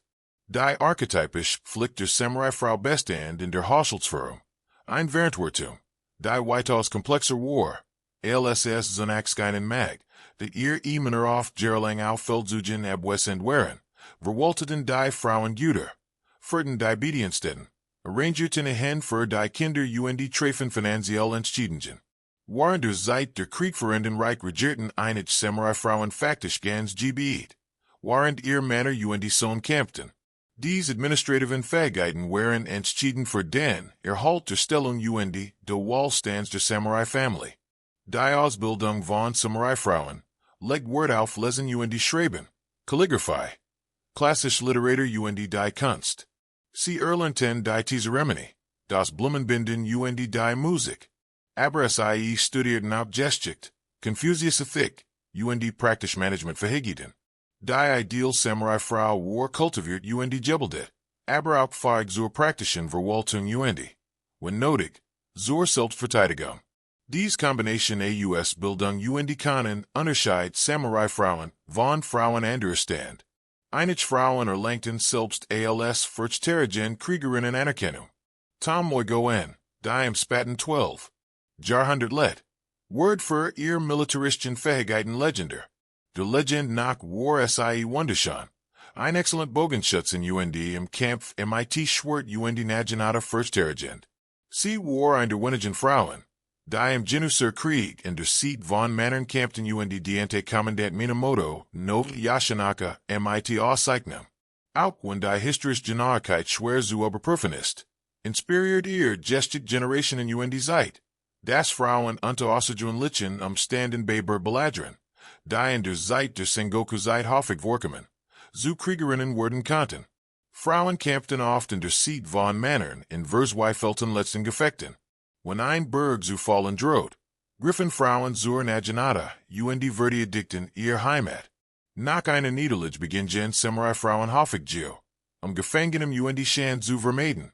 Ein Form der rituellen Selbstmords. Bei der sich die Keller durchschnitten und die Beine mit einem Touch zusammenbanden, einen Wörterwahlen Tag zu erledigen. Dies Praxis, parallel zum Seppuku der Männer, Zeit, das auch von Frauen erwartet wird, den Tag der Schand vorzusehen. Die berühmteste Kollektivverteidigung von Frauen fand 1868 auf der Burg Eizu Wakamatsu, waren der Boschenkrieg statt. Das Ende der Tokugawa Shogunates besiegelt. Die Frauen der Burg bildeten ein Freiwilligenkorps, bewaffnet mit Naginata, die Verteidigung gegen die kaiserlichen Truppen zu unterstützen. Als die Niederlage unausweichlich wird, beginnen viel von ihnen Selbstmord. Dies Frauen, die in einer der letzten Schlachten der Samurai kämpften, bewiesen, dass der Kampfgeist der Frauen auch nach dem Ende des Samurai-Zeitalters fortbestand.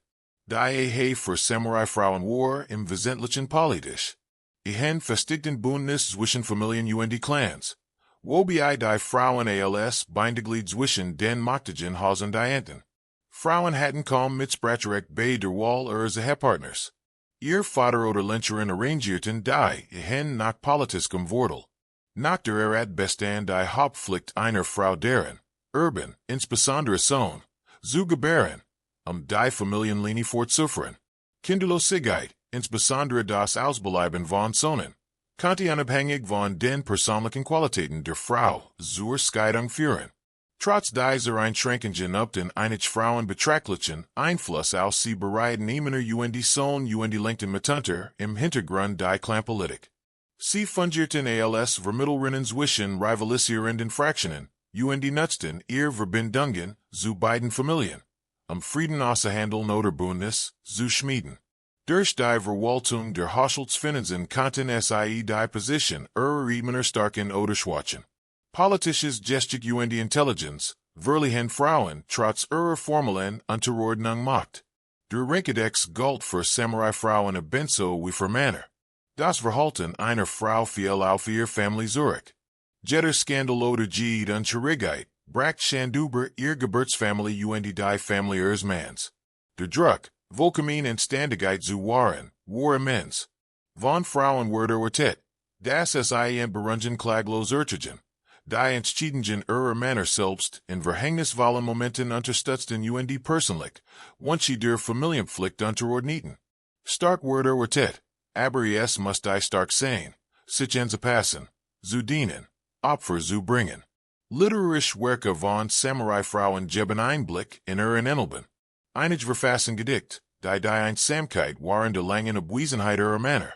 Die Angst in Kriegszeiten und die Trauer über den Tod ihrer Kinder zum Ausdruck brachten.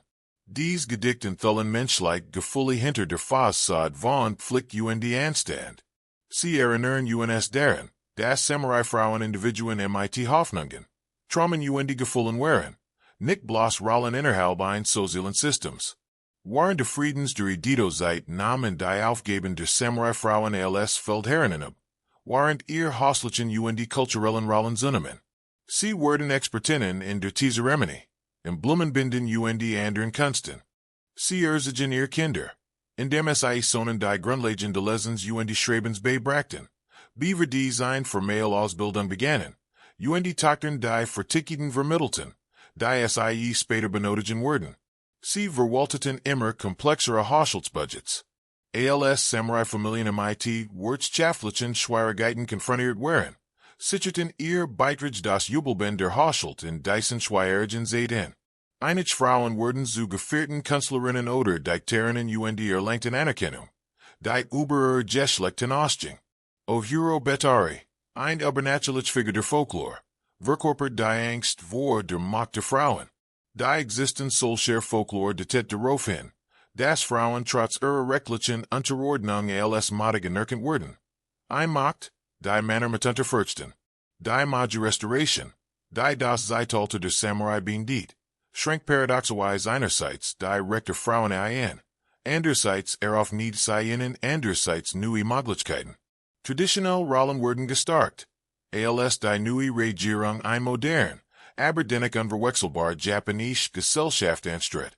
Das Ende der Samurai-Klasse bedeutet aber auch das Ende der US-politischen Gründen arrangierten hin, und die einige Frauen eröffneten sich in der sich wandelnden Gesellschaft neue Möglichkeiten.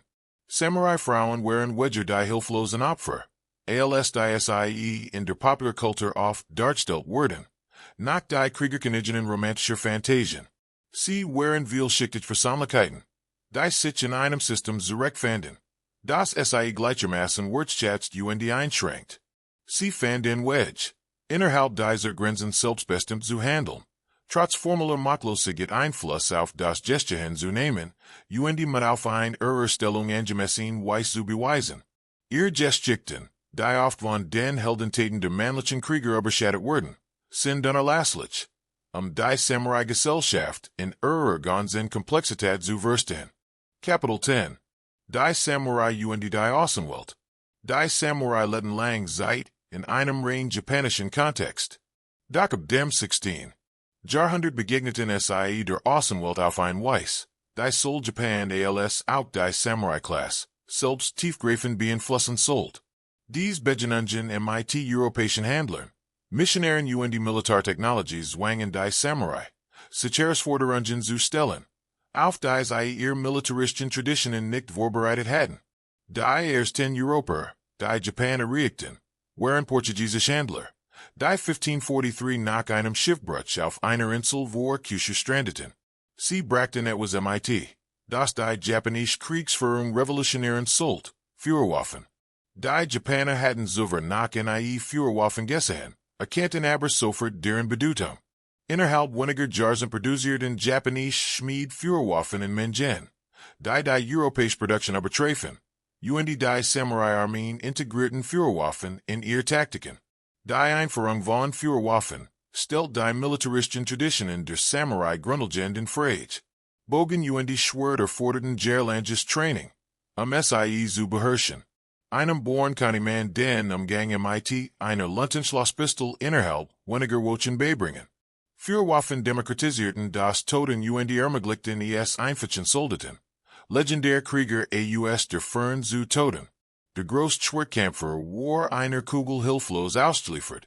Dieser technologische Wandel droht, die über Jahrhundert entwickelten Fähigkeiten der Samurai überflüssig zu machen.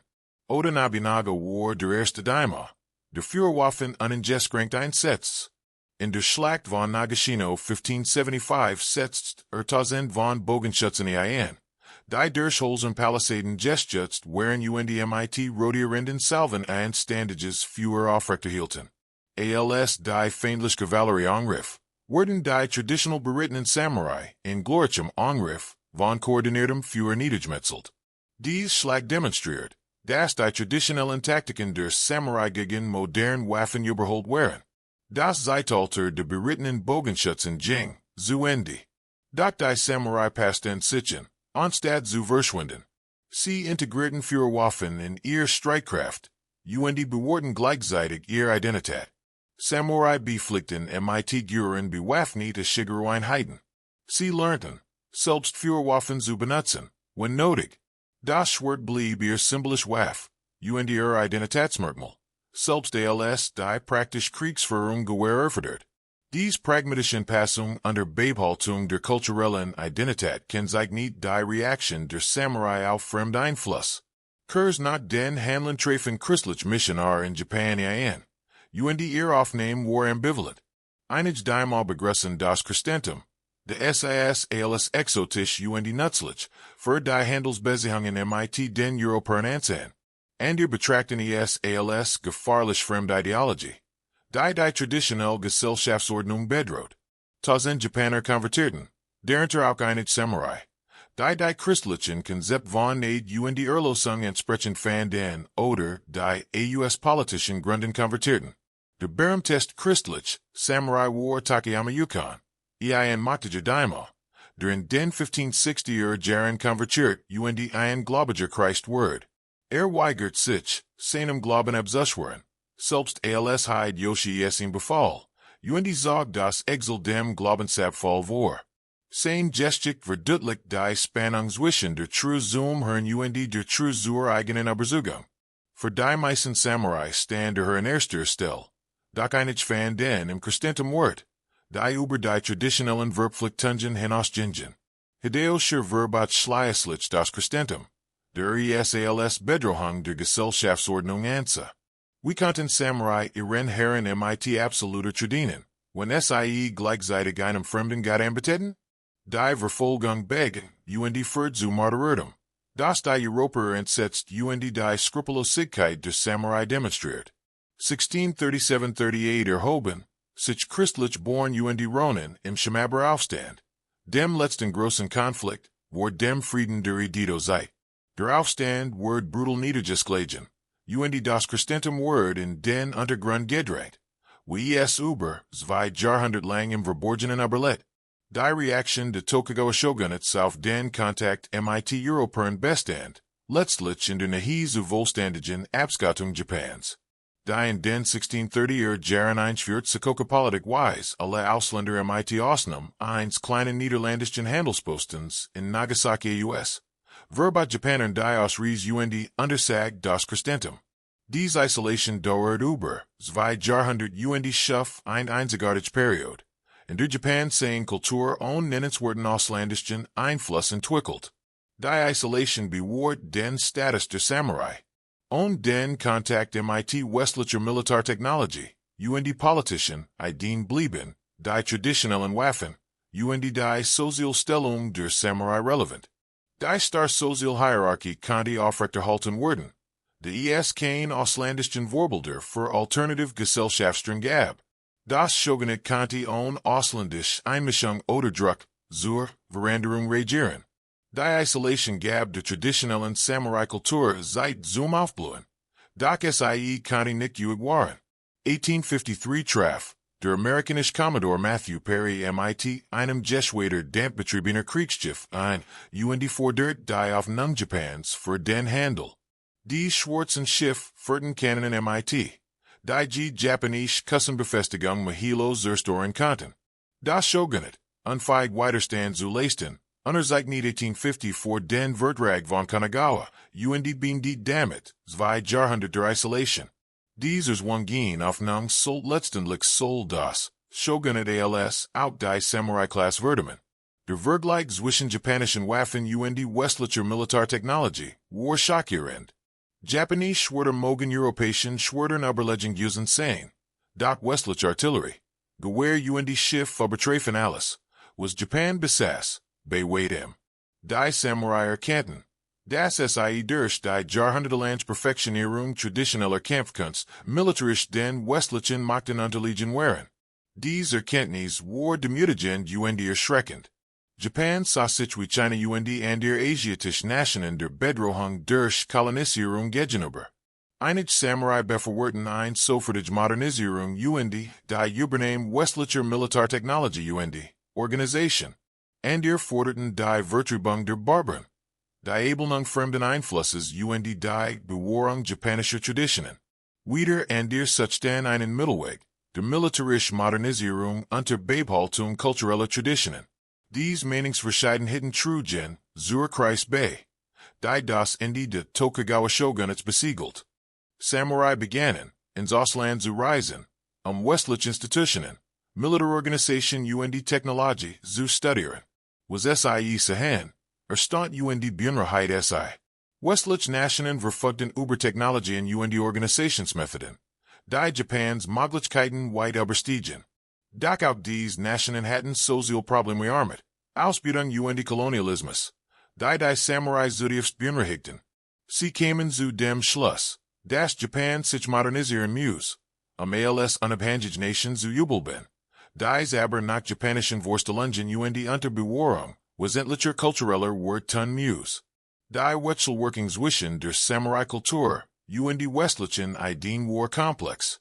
Einige westliche Konzept wie individuell Recht und demokratische Regierungsführung widersprachen fundamental den Samurai-Wert von Hierarchie und Loyalität. Andere westliche Ideen wie Nationalismus, militärische Disziplin und Modernisierung hingehen ließen, sich in die japanischen Gegebenheiten anpassen. Die Herausforderung bestand in der selektiven Übernahme. Nützliches zu übernehmen und alles abzulehnen, was die kulturelle Identität bedroht. Die Beginnung mit dem Westen zwang die Samurai, sich unbequemen Fragen zu stellen. War ihr martial Tradition in der modernen Welt überholt? Konnten traditionell Wert angesichts westlicher Macht bestehen? Was bedeutet es nach Samurai zu sein, wenn die Samurai-Kriegsführung militarisch nicht mehr effektiv war? Dies Fragen sollten in den turbulenten Jahrzehnten nach Paris Ankunft beantwortet werden. Waren sich Japan von einer Feudalgesellschaft zu einer modernen Nation wandelt? Offenbar die Reaktion der Samurai auf die Außenwelt soll die Grenzen als auch die starken ihrer Kultur. Sie bewiesen die Fähigkeit zur pragmatischen Anpassung, indem sie für Waffen einsetzten. Westliche Methoden studierten und gleichzeitig ihr kulturellen Kernwert bewahrten. Doch sie kämpften auch mit Veränderungen, die ihre Identität und Stellung bedrohten. Die Spannung zwischen Anpassung und Bewahrung soll die letzten Jahrzehnte der Samurai als Gesellschaftsklasse prägen. Kapitel 11, der Untergang der Krieger. Die Mitte 9. Jahrhunderts brach Japan tiefgreifende Veränderungen, die das Zeitalter der Samurai binden sollten. Die Zwangehen auf Japans für den Kontakt mit dem Westen führt zu einer Krise, die Schwäche des Tokugawa Shogunats offenlich und Ereignis in Gang setzt, die zur Abschaffung der Samurai-Klasse führten. Dies tragisch und zugleich transformative Period markiert das Ende einer fast 7 Jahrhundert währenden Lebensweise. Die Krise begann mit der Unfähigkeit des Shogunats, Paris Forderungen zu widerstehen. Dies versagen Zeit, dass das Shogunat sein grundlegend aufgab. Japan war außeren Bedrohungen zu schützen, nicht erfüllen konnte. Einige Samurai, insbesondere aus den Dominanten, die Vorherrschaft der Tokugawa lang Zeit bekämpft hatten, begannen zu hinterfragen, ob das Shogunat weiterhin regieren sollte. Vielleicht sollte der Kaiser, der jahrhundertelang nur ein symbolische Figur gewesen war, wieder die tatsächliche Macht erhalten. Zwei bedeuten dominant führten die Anti-Shogunat-Bewegung an. Satsuma im südlichen Kyushu und Choshu im westlichen Honshu. Dies Han, oder Lehenjabayat waren in der Tokugawa-Politik Außenseiter gewesen, und ihr Samurai hegten Groll gegen das Shogunat. Sie prägten den Slogan Sono Freude. Den Kaiser, vertreib die Barbaren. Und war ben damit für den Sturs des Shogunats im Namen des Kaisers, waren des vorgeben, Japan war ausländischer Einfluss zu vertilgen. Ironischerweise erkannten dies fremdenfeindlichen Samurai bald, dass Japan die Westler nicht mit militärischer Gewalt vertreiben konnte.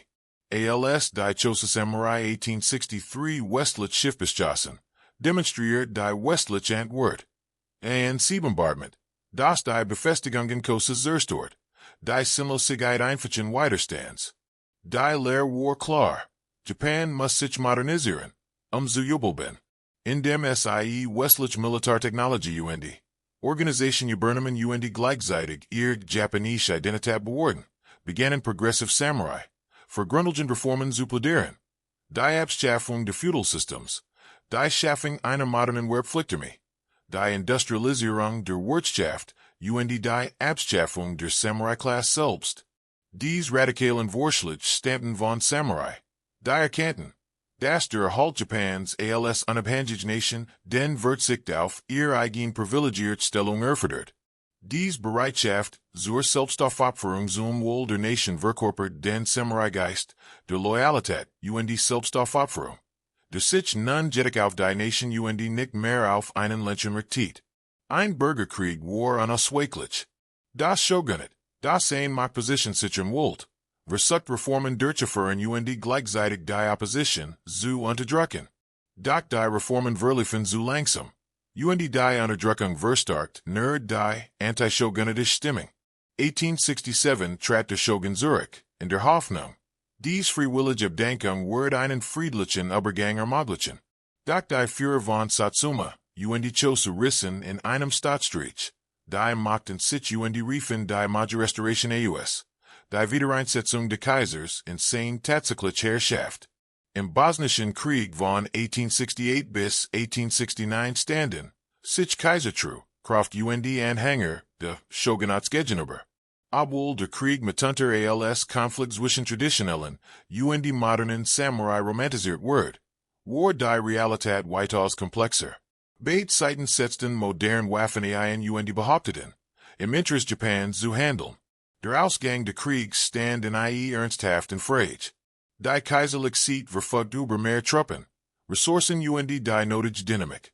Doch einige Anhänger des Shogunats kämpften tapfer in aussichtslosen Kämpfen und bewiesen damit die Samurai were der True, selbst in der Niederlage.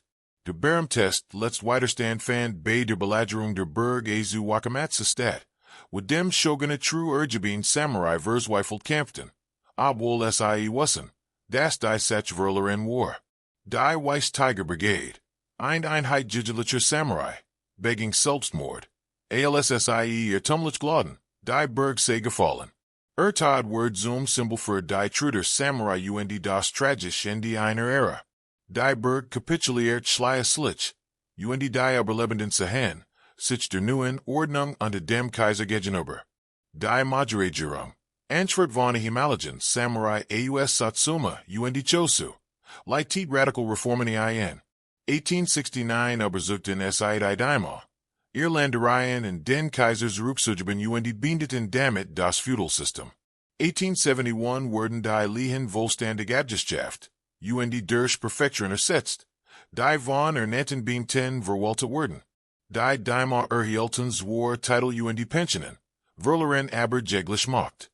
Die Herren der Samurai, denen sie true geschworen hatten, existierten nicht mehr. Nach radikaler Veränderungen folgten.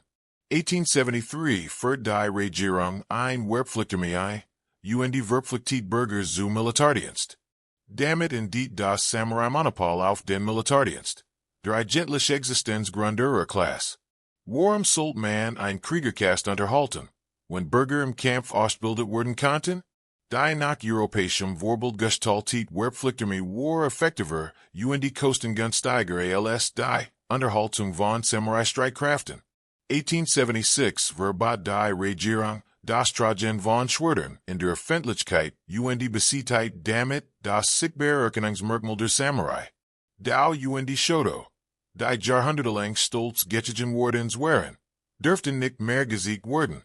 Für viele Samurai war Diocese, verbat verheerender als der Verlust ihrer Pensionen. Das Schwert war die Seal der Samurai. Das Verbatski ihr Gesamtidentität zu negieren. Einige Samurai widersetzen sich dem, verbat und die wurden verhaftet. Und ihr fuckten sich, fühlten sich aber berot. Die Regierung wandelt zudem die Samurai-Renten in Lehen und Zwang die Samurai damit faktisch, vom Kriegers Investor zu werden.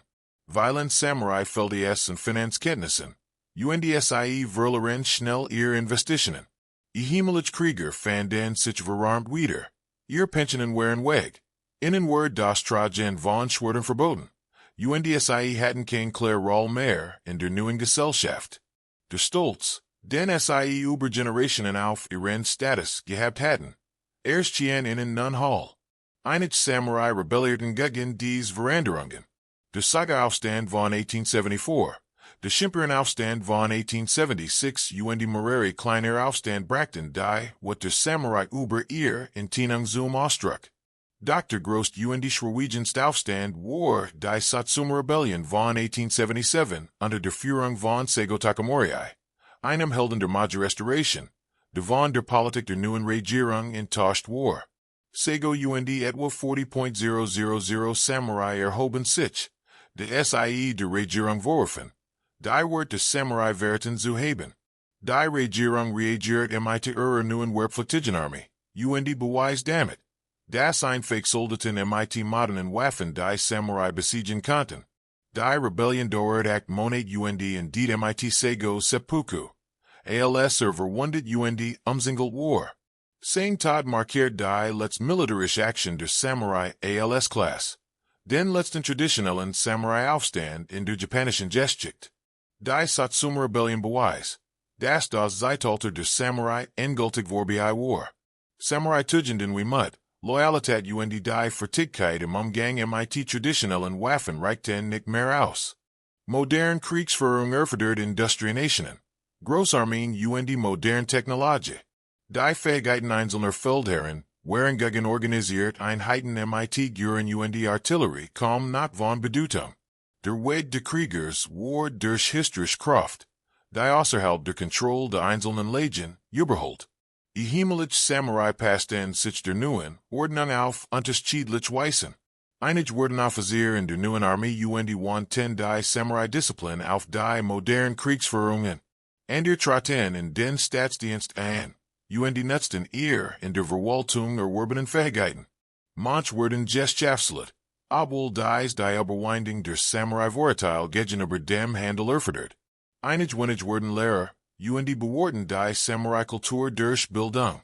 Viele kämpften mit Armut und Statusverlust, und waren verbitert über ein Welt, die ihr Traditionen nicht mehr wertschätzt. Doch mit ihrem Ende vollbracht das Zeitalter der Samurai einen letzten großen Dienst. Die Himalayan Samurai, die umfassend Restauration anführten, opferten die Existenz ihrer eigenen Klasse, Japan zu modernisieren. Dies Opfer ermöglichte es Japan, als einzige asiatische Nation der westlichen Kolonialisierung erfolgreich zu widerstehen, sich rasch zu modernisieren und als Großmacht 20 Jahrhundert einzutreten. Indem die Samurai ihr eigen Kastabschaften, leisteten sie Japan vielleicht ihren großen Dienst. Kapitel 12. Das moderne Erbe. Obwohl die Samurai-Klasse in den 1870er Jahren abgeschafft wurde, prägte ihre Erbe das moderne Japan tiefgreifend und formt bis heute die japanische Kultur und Identität. Das Verständnis dieses Erbes hilft zu erklären, wie ein mittelalterliche Kriegerkultur zu einem machtvollen Symbol romantisiert wird, das seinen historischen Kontext transzendiert. Die Maju-Regierung fordert trotz der Abschaffung der Samurai-Klasse deren Wert als Grundlage der japanischen Nationalidentität. Das waren der friedlichen Ideozeit kodifiziert, Konzept der Bushido wird als der Kern der japanischen Geists neu interpretiert. Loyalität, Disziplin, Mut und die Bereitschaft, sich für die Nation zu opfern. Diese der Samurai-Kultur stammen wurden als definierend Merkmal aller Japaner dargestellt. In den Schulen wurden Bushido-Prinzipien gelehrt. Nun jedoch mit dem Ziel, dem Kaiser und der Nation zu dienen, anstatt einem Feudalherrn. Dies Nationalisierung der Bushido diente politischen Zwecken. Die Regierung muss eine Einheit aus einer Bevölkerung schaffen, die jahrhundertelang in dominant und Klassen gespalten gewesen war. Indem die Regierung behauptet, die Wert der Bushido ein wesentlicher Bestandteil der japanischen Identität, schuf es ein kulturelles Narrativ, das über lokale Loyalitäten hinausging. Alle Japaner, unabhängig von ihrer Abstammung, konnten den Samurai-Geist verkörpern, indem sie dem Land loyal dienten. Insbesondere das Militär übernahm die Samurai-Ideologie. Offizier der neuen kaiserlich japanischen Armee, und Marine stammten oft aus Samurai-Familien und brachten die Samurai-Wert in den modernen Militärdienst ein. Die Bedingung von Loyalität, Gehorsam und die Bereitschaft, für den Kaiser zu sterben, schuf ein bemerkenswert Gesklassen und die motiviert Militärkultur. Den Soldaten wird vermittelt, sin Urban der Samurai-Tradition und kämpften mit demselben Geist wie die Krieger der Antike. Dies militärische Übernehmen, de Bushido, hat jedoch dunkel Folgen. Waren der militaristischen Phase von den 1930er Jahren bis zum Zweiten Weltkrieg wurden verzehrt Samurai word genutzt, Aggression, Grausamkeit und fanatischen Widerstand zu rechtfertigen. Das Konzept, lieber zu sterben als zu kapitulieren, bei einzelnen Kriegern bewundernswert. Word zerstörerisch, als es auf ganz Armeen eingewendet word. Die Kamikaze Selbstmordangriff, Bennett nach dem Göttlichen Wind. De Japan vor den Mongolen Rettet. Stellten ein Pervertierung der Samurai Ideal dar. De Sie Massen Selbstmord im Die Einsteins verlorenen Kriegs forderten. Nach Japans Niederlage 1945 word die Samurai-Kultur kontrovers diskutiert. Einige Geben dem Bushido, die schuden Japans Kriegsgrautäten und argumentierten. Das die Samurai word der absoluten Loyalität, und der Entmenschlichung von Feinden die schrecklichen Taten ermöglicht hatten. And ihr Verdiedikten den Bushido, als von Militäristen korrumpiert, die Edeltraditionen für Bos Zweck missbrauchten. Dies Debat dauert bis heute. Und das ein eindeutiger Konsens darüber besteht. Inwieweit die Samurai-Kultur für den japanischen Militarismus de 20 Jahrhunderts verantwortlich war. Das moderne Japan pflegt ein komplexes Verhaltnis zu seiner Samurai-Vergangenheit. Einerseits wurden Samurai als Verkörperung bewundernswerter, word wie Loyalität, Disziplin, ästhetische Raffinesse und die militärische Fähigkeiten geführt. Samurai-Filme, Fernsehserien, Romain und die Mangas erfreuen sich enormer Beliebtheit.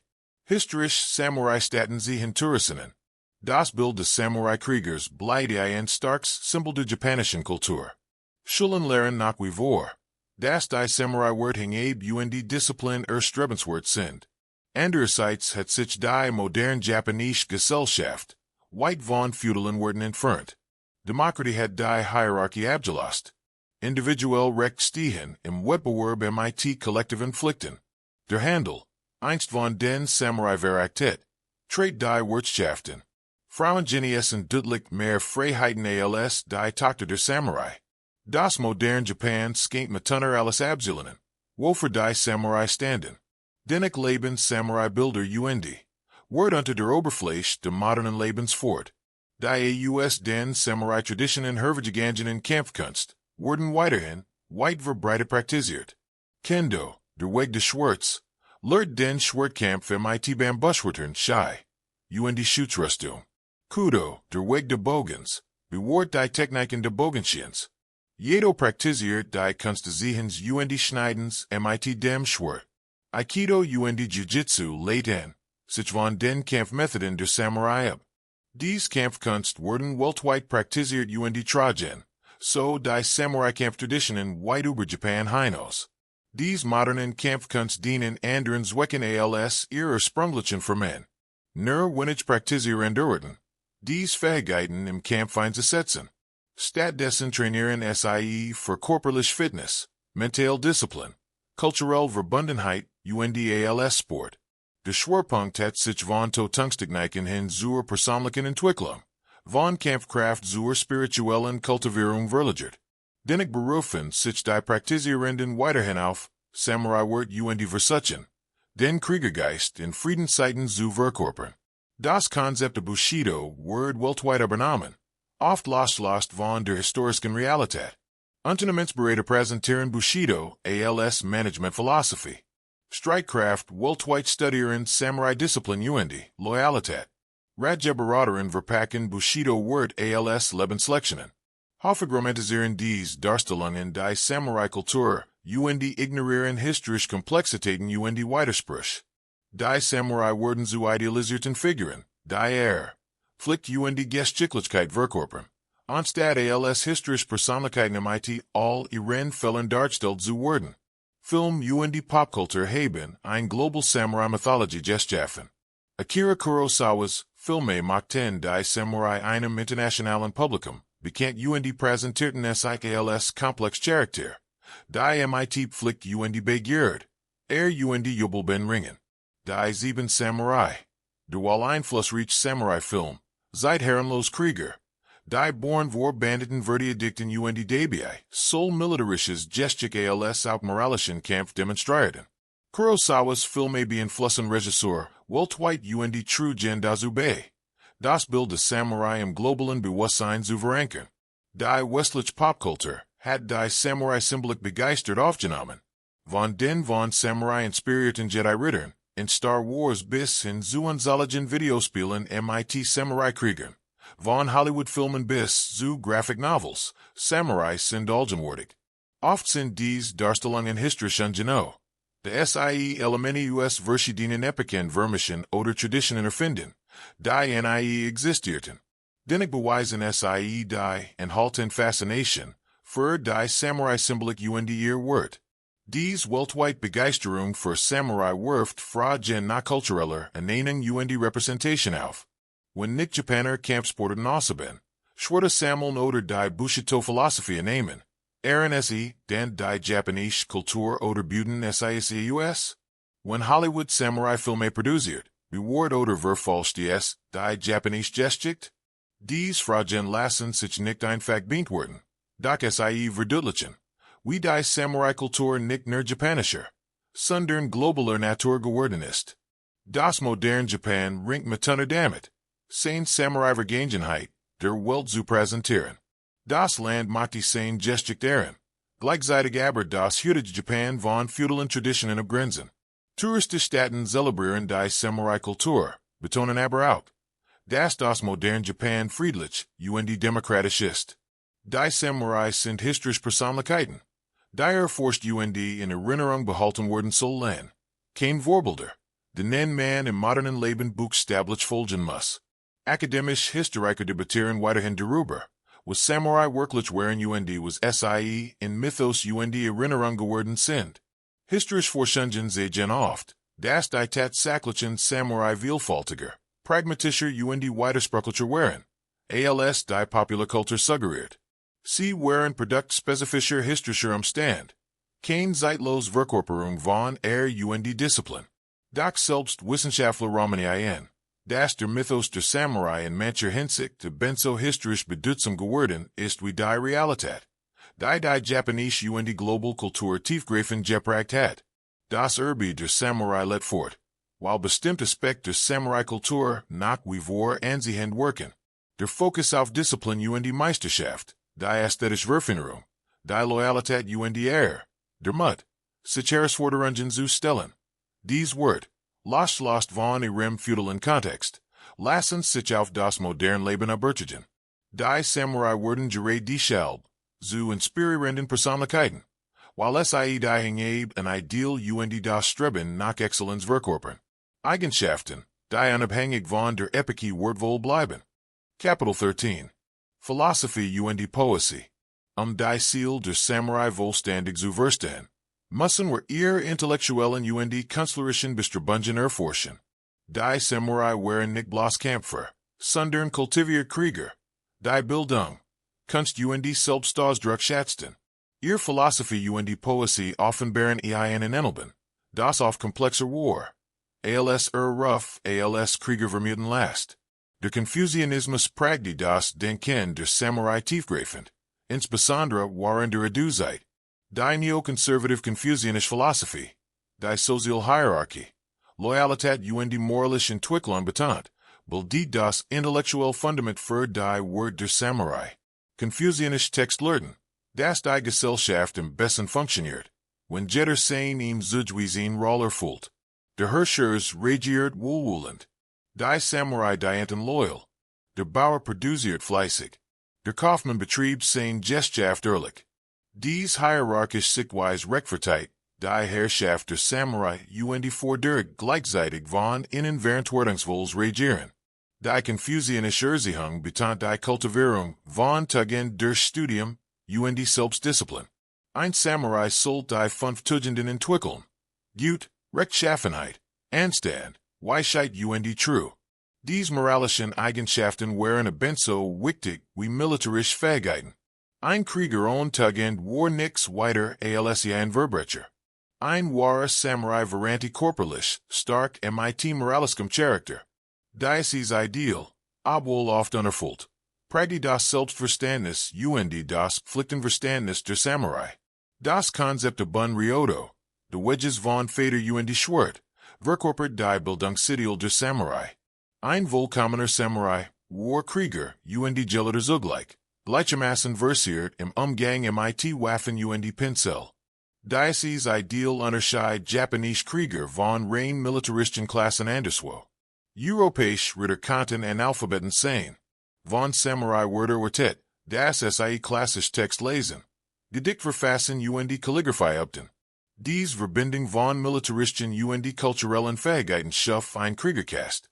Die zugleich ein intellektuell Elite darstellt. Die Dichtung hat in der Samurai-Kultur ein besondere Bedeutung. Das Verfassen von Waka. 31 silbigen Gedichten in einer bestimmten Struktur. Galt als unerlasslich Fertigkeit. Dies können Gedicht druckten Komplex, gefülle und Gedenken aus. Und finden Momente der Skanheit.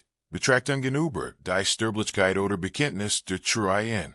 Vorschlachten Verfassen Samurai auf Todesgedicht. Letzt Vers. Die ihren Geisteszustand angesichts der Tat zum Ausdruck brachten. Dies Gedicht wurden ebenso hoch geschätzt wie die Taten eines Feldherrn. Sie geworden einen Einblick in die Seele der Kriegers. Der Waldbärentest Samurai-Dichter war Miyamoto Musashi, der legendäre Schwertkämpfer. Neben seiner Abhandlung über Strategie verfasst Musashi, Gedicht und Schuf Tuscamelarien. Sein Werk wurde auf einem der Ast. Zud von bemerkenswertem künstlerischem Können. Ein Vogel, der auf einem toten Ast sitzt, ist mit wenigen Pinselstrichen Ostfurt und fast dennoch alle wesentlichen Merkmal.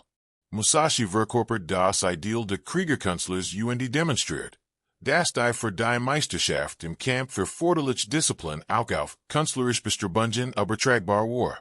Die Dichtung erfüllt neben dem künstlerischen Ausdruck auch praktisch weg. In einer Zeit, in der emotionell zurückhaltung hochgeschätzt wird, but die Dichtung ein akzeptables Ventil für Gefühle, die nicht direkt ausdrückt werden konnten. Ein Samurai dürft sein nicht offenbachlichen oder die entschiedenen Seins hören in Frage stellen. Doch kann Gedicht verfassen, die Einsamkeit oder Zweifel indirekt zum Ausdruck brachten. Die Poesie ermöglicht emotionalen Ausdruck an der Wahrung von Form und Word. Die Haiku-Form mit extremen Kurs, von 17 Silben entspricht besonders dem Empfinden der Samurai. Haiku finden einzelnen Augenblick Präsisieren, und fanden tief, Bedeutung in einfachen Beobachtungen. Der Dichter Matsuo Basho, selbst kein Samurai, beeinflusst die Kriegerkultur durch sein Haiku. Die Skanheit der Natur, und die Vergänglichkeit des Lebens feierten. Sein Stil, der tief in der Einfachheit und die Bedeutung in alltäglichen Momenten fand, korrespondierte mit der vom Zen-Buddhismus geprägten Ästhetik der Krieger. Die Tradition der Todesgedicht veranschaulicht, die Verschmelzung von Poesie und die Kriegerkultur. Angesichts der Tat sei es im Kampf, durch Hinrichtung oder durch Seppuku, verfasst und Samurai möglicherweise ein letztes Gedicht. Das sein Gefühle und sein philosophisch sich zum Ausdruck bracht. Dies Gedicht reichten von der gelassenen Akzeptanz der Tats über trotzig trübigen Dungeon bis hin zu ausdrückende Bedauerns. Sie wurden weitergegeben und bewahrt und wurden, so Thiel de Vermachtnisses ein Samurai. Manchmal sogar bekannter als sein Heldentaten als Felder. Man denke in ihren Diocese Todesgedicht von Odin, einem Krieger der 15 Jahrhunderts. Had ich nicht just, dass ich bereits tot bin, had ich meinen Verluste Lebens betrauert. Dieser Verdruck den buddhistischen Gedenken der Vergänglichkeit, und die Akzeptanz der Tods durch die Samurai ausdolken war in dem sind bereits tot, dass die Bindung in das Leben aufgegeben hat. So bracht ihm der tatsächlich Tod keinen Kummer. Dies philosophisch Raffinesse in einem Todesgedicht zugdi von der Bildung und dem mit de Kriegers. Kalligraphie war ein weiter Kunstform, die Samurai ernsthaft praktizierten. Die Disziplin, die für ein schon Kalligraphie erforderlich war, mental Konzentration, körperlich Kontrolle, ästhetisches Empfinden, spiegelt die Disziplin weiter, die für die Schwertkunst notig war. Beide erforderten Gerlanges Üben, sie zu meistern. Beide verlangten im entscheidenden Moment die perfekt Ausführung.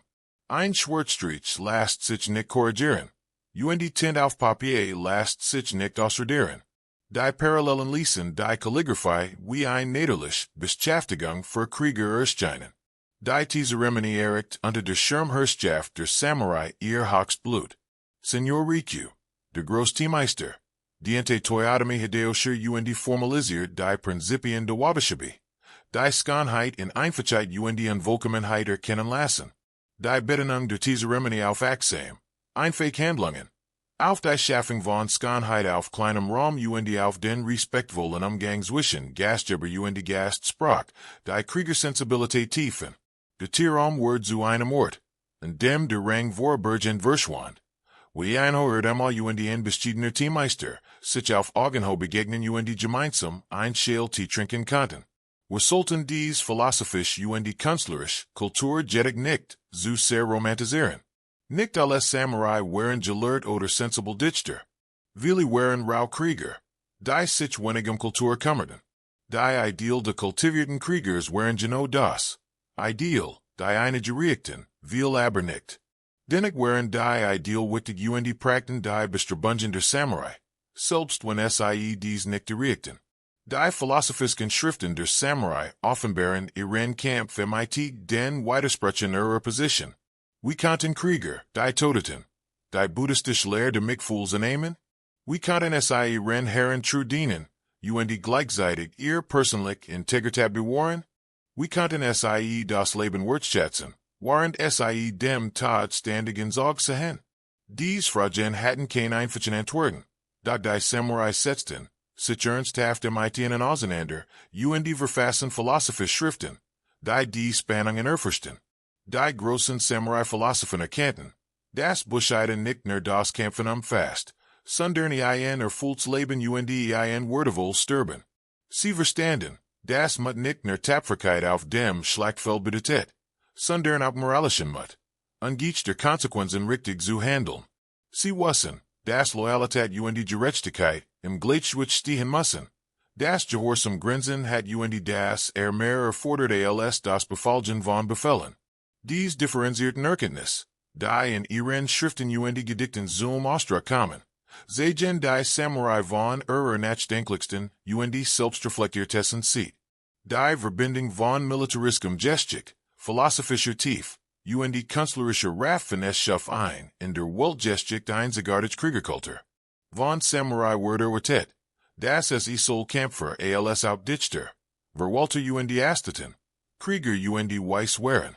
Diocese vielschichtig ideal brak bemerkenswert komplex Persönlichkeiten herver und ein Kultur. Die soll Tatkraft als auch Contemplation, stark und Skanheit, Tod und Kunst schätzt. Das Verständnis dieser philosophischen und künstlerischen Dimension ist unerlässlich, zu begreifen, was Samurai wirklich waren. Kapitel 14. Waffen und Rüstungen. Die Waffen und Rüstungen der Samurai waren nicht bloß Werkzeuge, sondern Ausdruck von Kultur, Technologie und Identität. Jed Stuck word mit außerordentlicher Sorgfalt gefertigt und Variante Funktionalität mit Skanheit. Es verkörpert das Samurai-Ideal der Einheit von Praktischem und Ästhetischem. Dies Waffen verstet die materielle Kultur der Kriegerkast. Wir haben das Katana bereits ausführlich besprochen. Doch auch in der Schwerte waren von großer Bedeutung. Das Tachi, mit der Schneid nach Anten im Gürtel getragen, war dem Katana das wichtigste Schwert.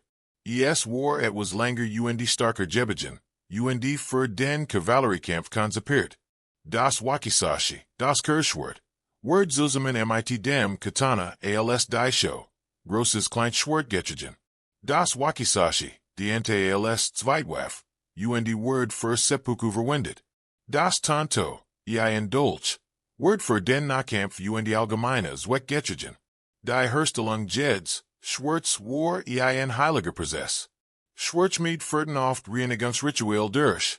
Beaver sie mit ihrer Arbeit begannen. Der Schmied erkannt die spirituelle Bedeutung der Herstellung einer Waffe. Die Leben für deren Kanti.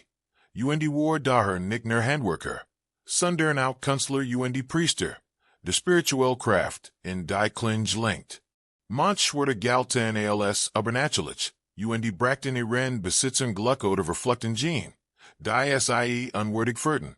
Der Speer oder Yari war über weit Strecken der Samurai-Geschick die primär Waffe auf dem Schlachtfeld.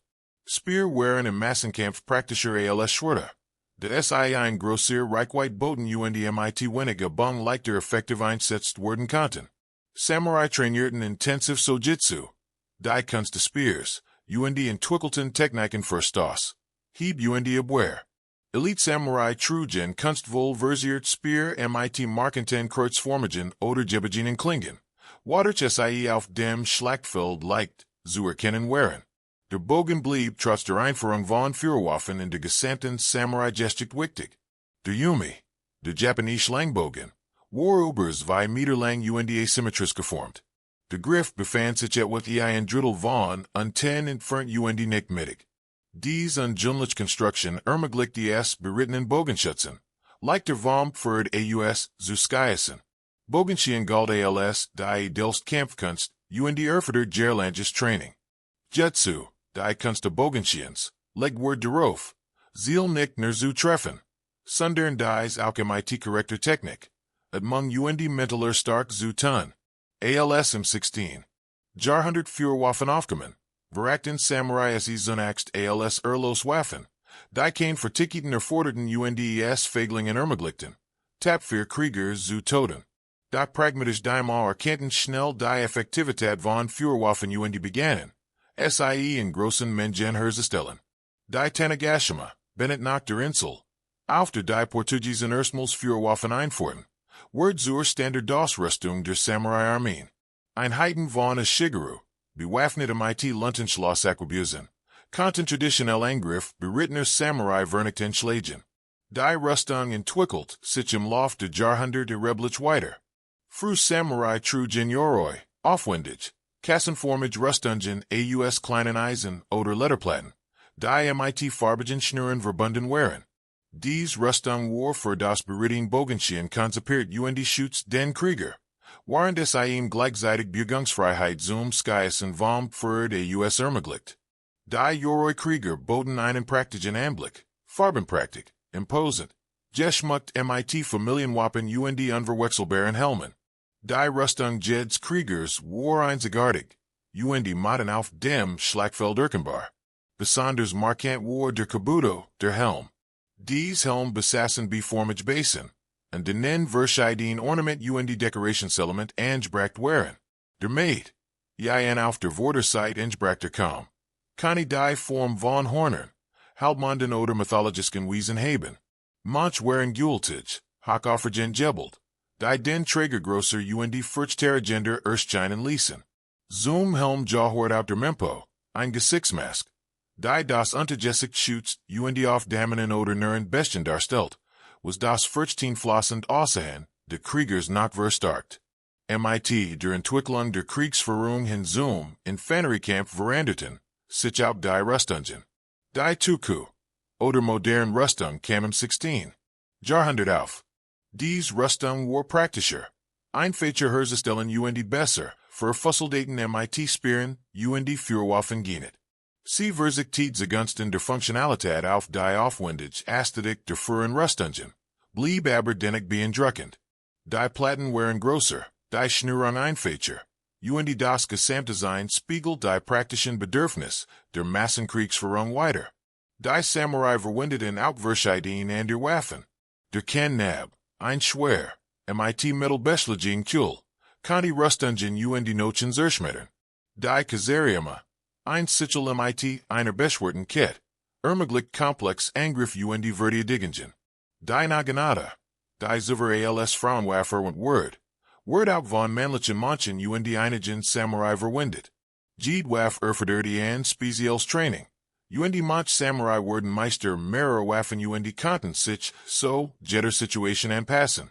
Das Anlegen der Rüstung war ein aufwendiger Prozess und erfordert Hilfe. Ein Samurai konnte sich nicht allein bewaffnen. Diener helfen ihm beim Ansehen, indem es die Rüstungsstil miteinander schnürten und sicherstellten.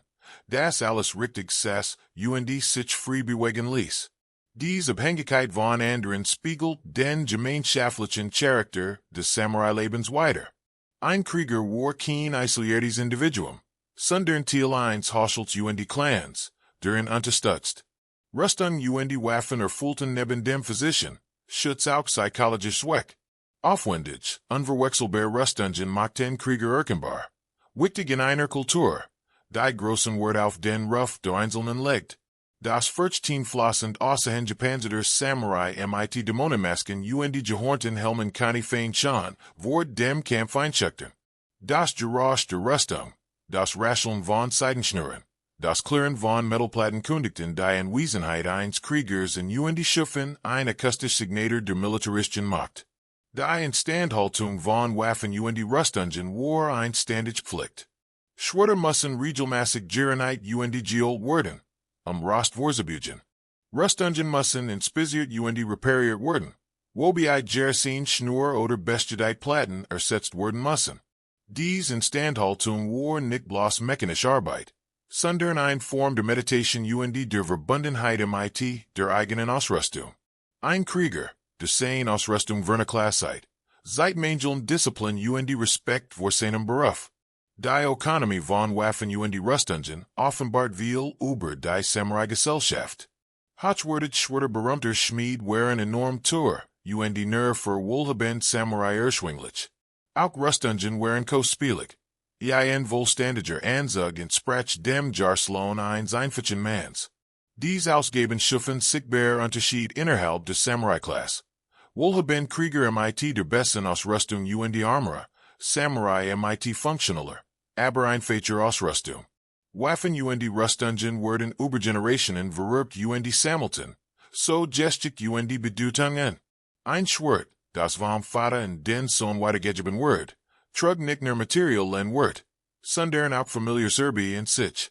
Kampfschäden und Reparaturen erzelten geschickten vergangener Schlachten. Manch Familien hüteten die Rüstungen Warfaren aus berühmten Schlachten und stellten sie in Haseltern aus dies Objekt waren nicht bloß Besitztümer, sondern greifbare Verbindungen, zu Geschick und Tradition. Mit dem Ende des Samurai-Zeitalters verloren dies Waffen und Rüstungen ihren praktischen Nutzen.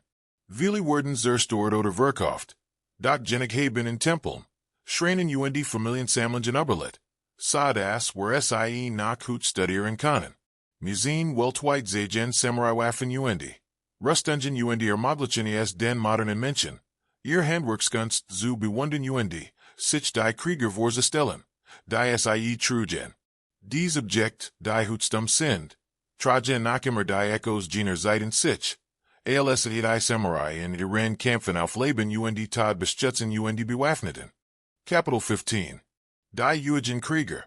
Ende dieser langen Reise durch die Geschichte der Samurai müssen wir darüber nachdenken, was dies Krieger bedeuten und weiterhin bedeuten. Die Samurai bildeten vom 12 bis zum 19. Jahrhundert überrun 7 Jahrhundert ein Gesellschaftsklasse. Doch Einfluss reicht weit darüber hinaus. Prägte das moderne Japan und beflügelt die Fantasie der Menschen weltweit. Was fasziniert uns und diesen Kriegern bis heute? Wie leid ist die Anbetung hingabe der Samurai und ihr Ideal? In einer Zeit, in der hingabe oft oberflächlich und vergänglich erscheint, ist die Bereitschaft der Samurai, für die zu sterben, loyal zu dienen, ungleich persönlicher Opfer, und schwierig vertickten durch Gerlanges Juben zu meistern, beeindruckend. Dies hingabe halt nach. Aber ren wurden zusammen oder nicht, wir können die Intensität hingabe bewundern. Sie letten und starben für ihr Prinzipien und akzeptierten kein Kompromiss. Oder wie leid ist die Verbindung von Gewalt und kultiviert, die Samurai ausgegnet. Sie waren Krieger, die uns sagen toten konnten. Doch sie verfassen auch Gedicht, praktizierten die Zeremonie und schätzten Schönheit. Dies Verbindung von Gegensätzen, stark und Sanftmut, militärischer stark und kultureller Raffinesse, formt einen komplexen Charakter, der uns fasziniert. Der Samurai legt nahe, dass der Mensch nicht eindimensional sein muss, sondern dass ein wohlständiger Mensch die Vielfalt des Seins umfasst. Die Ästhetik der Samurai beeinflusst bis heute modernes Design und Kunst. Die Prinzipien der Einfachheit, Eleganz und funktionellen Schönheit, die Samurai-Kultur prägten, finden sich im zeitgenössischen japanischen Design wieder. Die klaren Linien moderner Architektur, der Minimalismus zeitgenössischer Kunst, die funktionelle Schönheit der Industriedesigns. Sie alle verdenken sich der Ästhetik des Samurai-Zeitalters. Die Samurai lehrten, dass Schönheit und Funktion nicht getrennt sein müssen. Das die schönsten Objekten sind, die perfekte Rem Zweck entsprechen. Der Rinkedex der Samurai. Trotz seiner feudalen Ursprung mit tunter tragischen Folgen, spricht zeitlos menschlich Fragen. We bewahren wir unsere Integrität, wenn wir zum Kompromiss gezwungen werden. We bringen wir die Loyalität gegenüber anderen mit der Loyalität zu unseren eigenen Prinzipien in Einklang. We begegnen wir Herausforderungen mit Stat Verzweiflung. Dies Fragen sind nach wie vor relevant. Die Antworten der Samurai. Auch wenn sie nicht immer direkt anwendbar sind, beiden wohl Perspektiven. Dennoch müssen wir auch die Schattenseiten der Samurai-Kultur anerkennen. Die Bedeutung der Hierarchie ermöglicht Unterdrückung. Die Verherrlichung von Gewalt macht Krieg Grausamkeit akzeptabel. Die Forderung nach absoluter Loyalität ermöglicht Grautäten im Namen der Lyncher. Das starre Gesellschaftssystem schränkt die menschliche Freiheit das Potenzial ein. Wenn wir die Samurai-Kultur würdigen, dürfen wir dies negativen Aspekt nicht romantisieren oder das Leid vergessen, das Samurai-System versagt. Die Samurai waren Kinder ihrer Zeit, geprägt von spezifischen historischen Umständen. Wir sollten sie historisch betrachten ihren Kontext verstehen, anstatt modern Wort auf sie zu projisieren. Sie waren kein modernen Menschen in alter Kleidung, sondern Menschen mit einer Weltanschauung. Die sich grundlegend von unserer Unterschied. Sie zu verstehen, bedarf es historischer Vorstellungskraft, der Fähigkeit, zeitgenössische Annahmen vorübergehend bei Zeiteselassen die Welt mit ihren Augen zu sehen. Modern Praktisieren von Kampfkunsten, die auf Samurai-Traditionen beruhen, bewahren etwas vom Kriegergeist. Kendo oder Ido praktiziert, nupft, when out los, und dies alte Traditionen. Lernt Disziplin, Concentration Respekt vor seiner Kampfkunst. Verkörpert in moderner Form das Ideal de Kriegers als kultivierten Individuum, das nach Meisterschaft strebt. Dies Praktiken dienen, hut anderen Zwecken als, vor Jahrhunderten. Doch sie bewahren etwas Wortvolles aus der Samurai-Zeit. Japan selbst hat ein Ambivalenz-Verhaltnis zu seiner Samurai-Vergangenheit. Das Land hat den Feudalismus längst hinter sich gelassen die Demokratie, individuell Recht angenommen. Dennoch ist das Bild der Samurai allgegenwärtig. In Werbung, Unterhaltung die Bildung. Historisch Bergen werden erhalten als Touristenziel geführt. Samurai-Geschichten sind in Film die Literatur weiterhin beliebt. Dies deutet darauf hin, dass das moderne Japan, obwohl es feudal Strukturen abgelehnt hat, stolz auf sein Samurai bleibt. In diesen Kriegern die Verkörperung japanischer Identität die Wort gesehen wird, spiegelt die weltweite Faszination für die Samurai-Vielheit ein Sehnsucht nach Irenkadizes die loyalen Gemeinschaften weiter. In einer Zeit, in der beide zu sein scheint, fühlt sich das moderne Leben zersplittert. Entfremdet on gemeinsam werden. Die Samurai gehorten verbundenen Gemeinschaften in. Die der stark verpflichtungen waren. Sie letten nach klaren Regeln.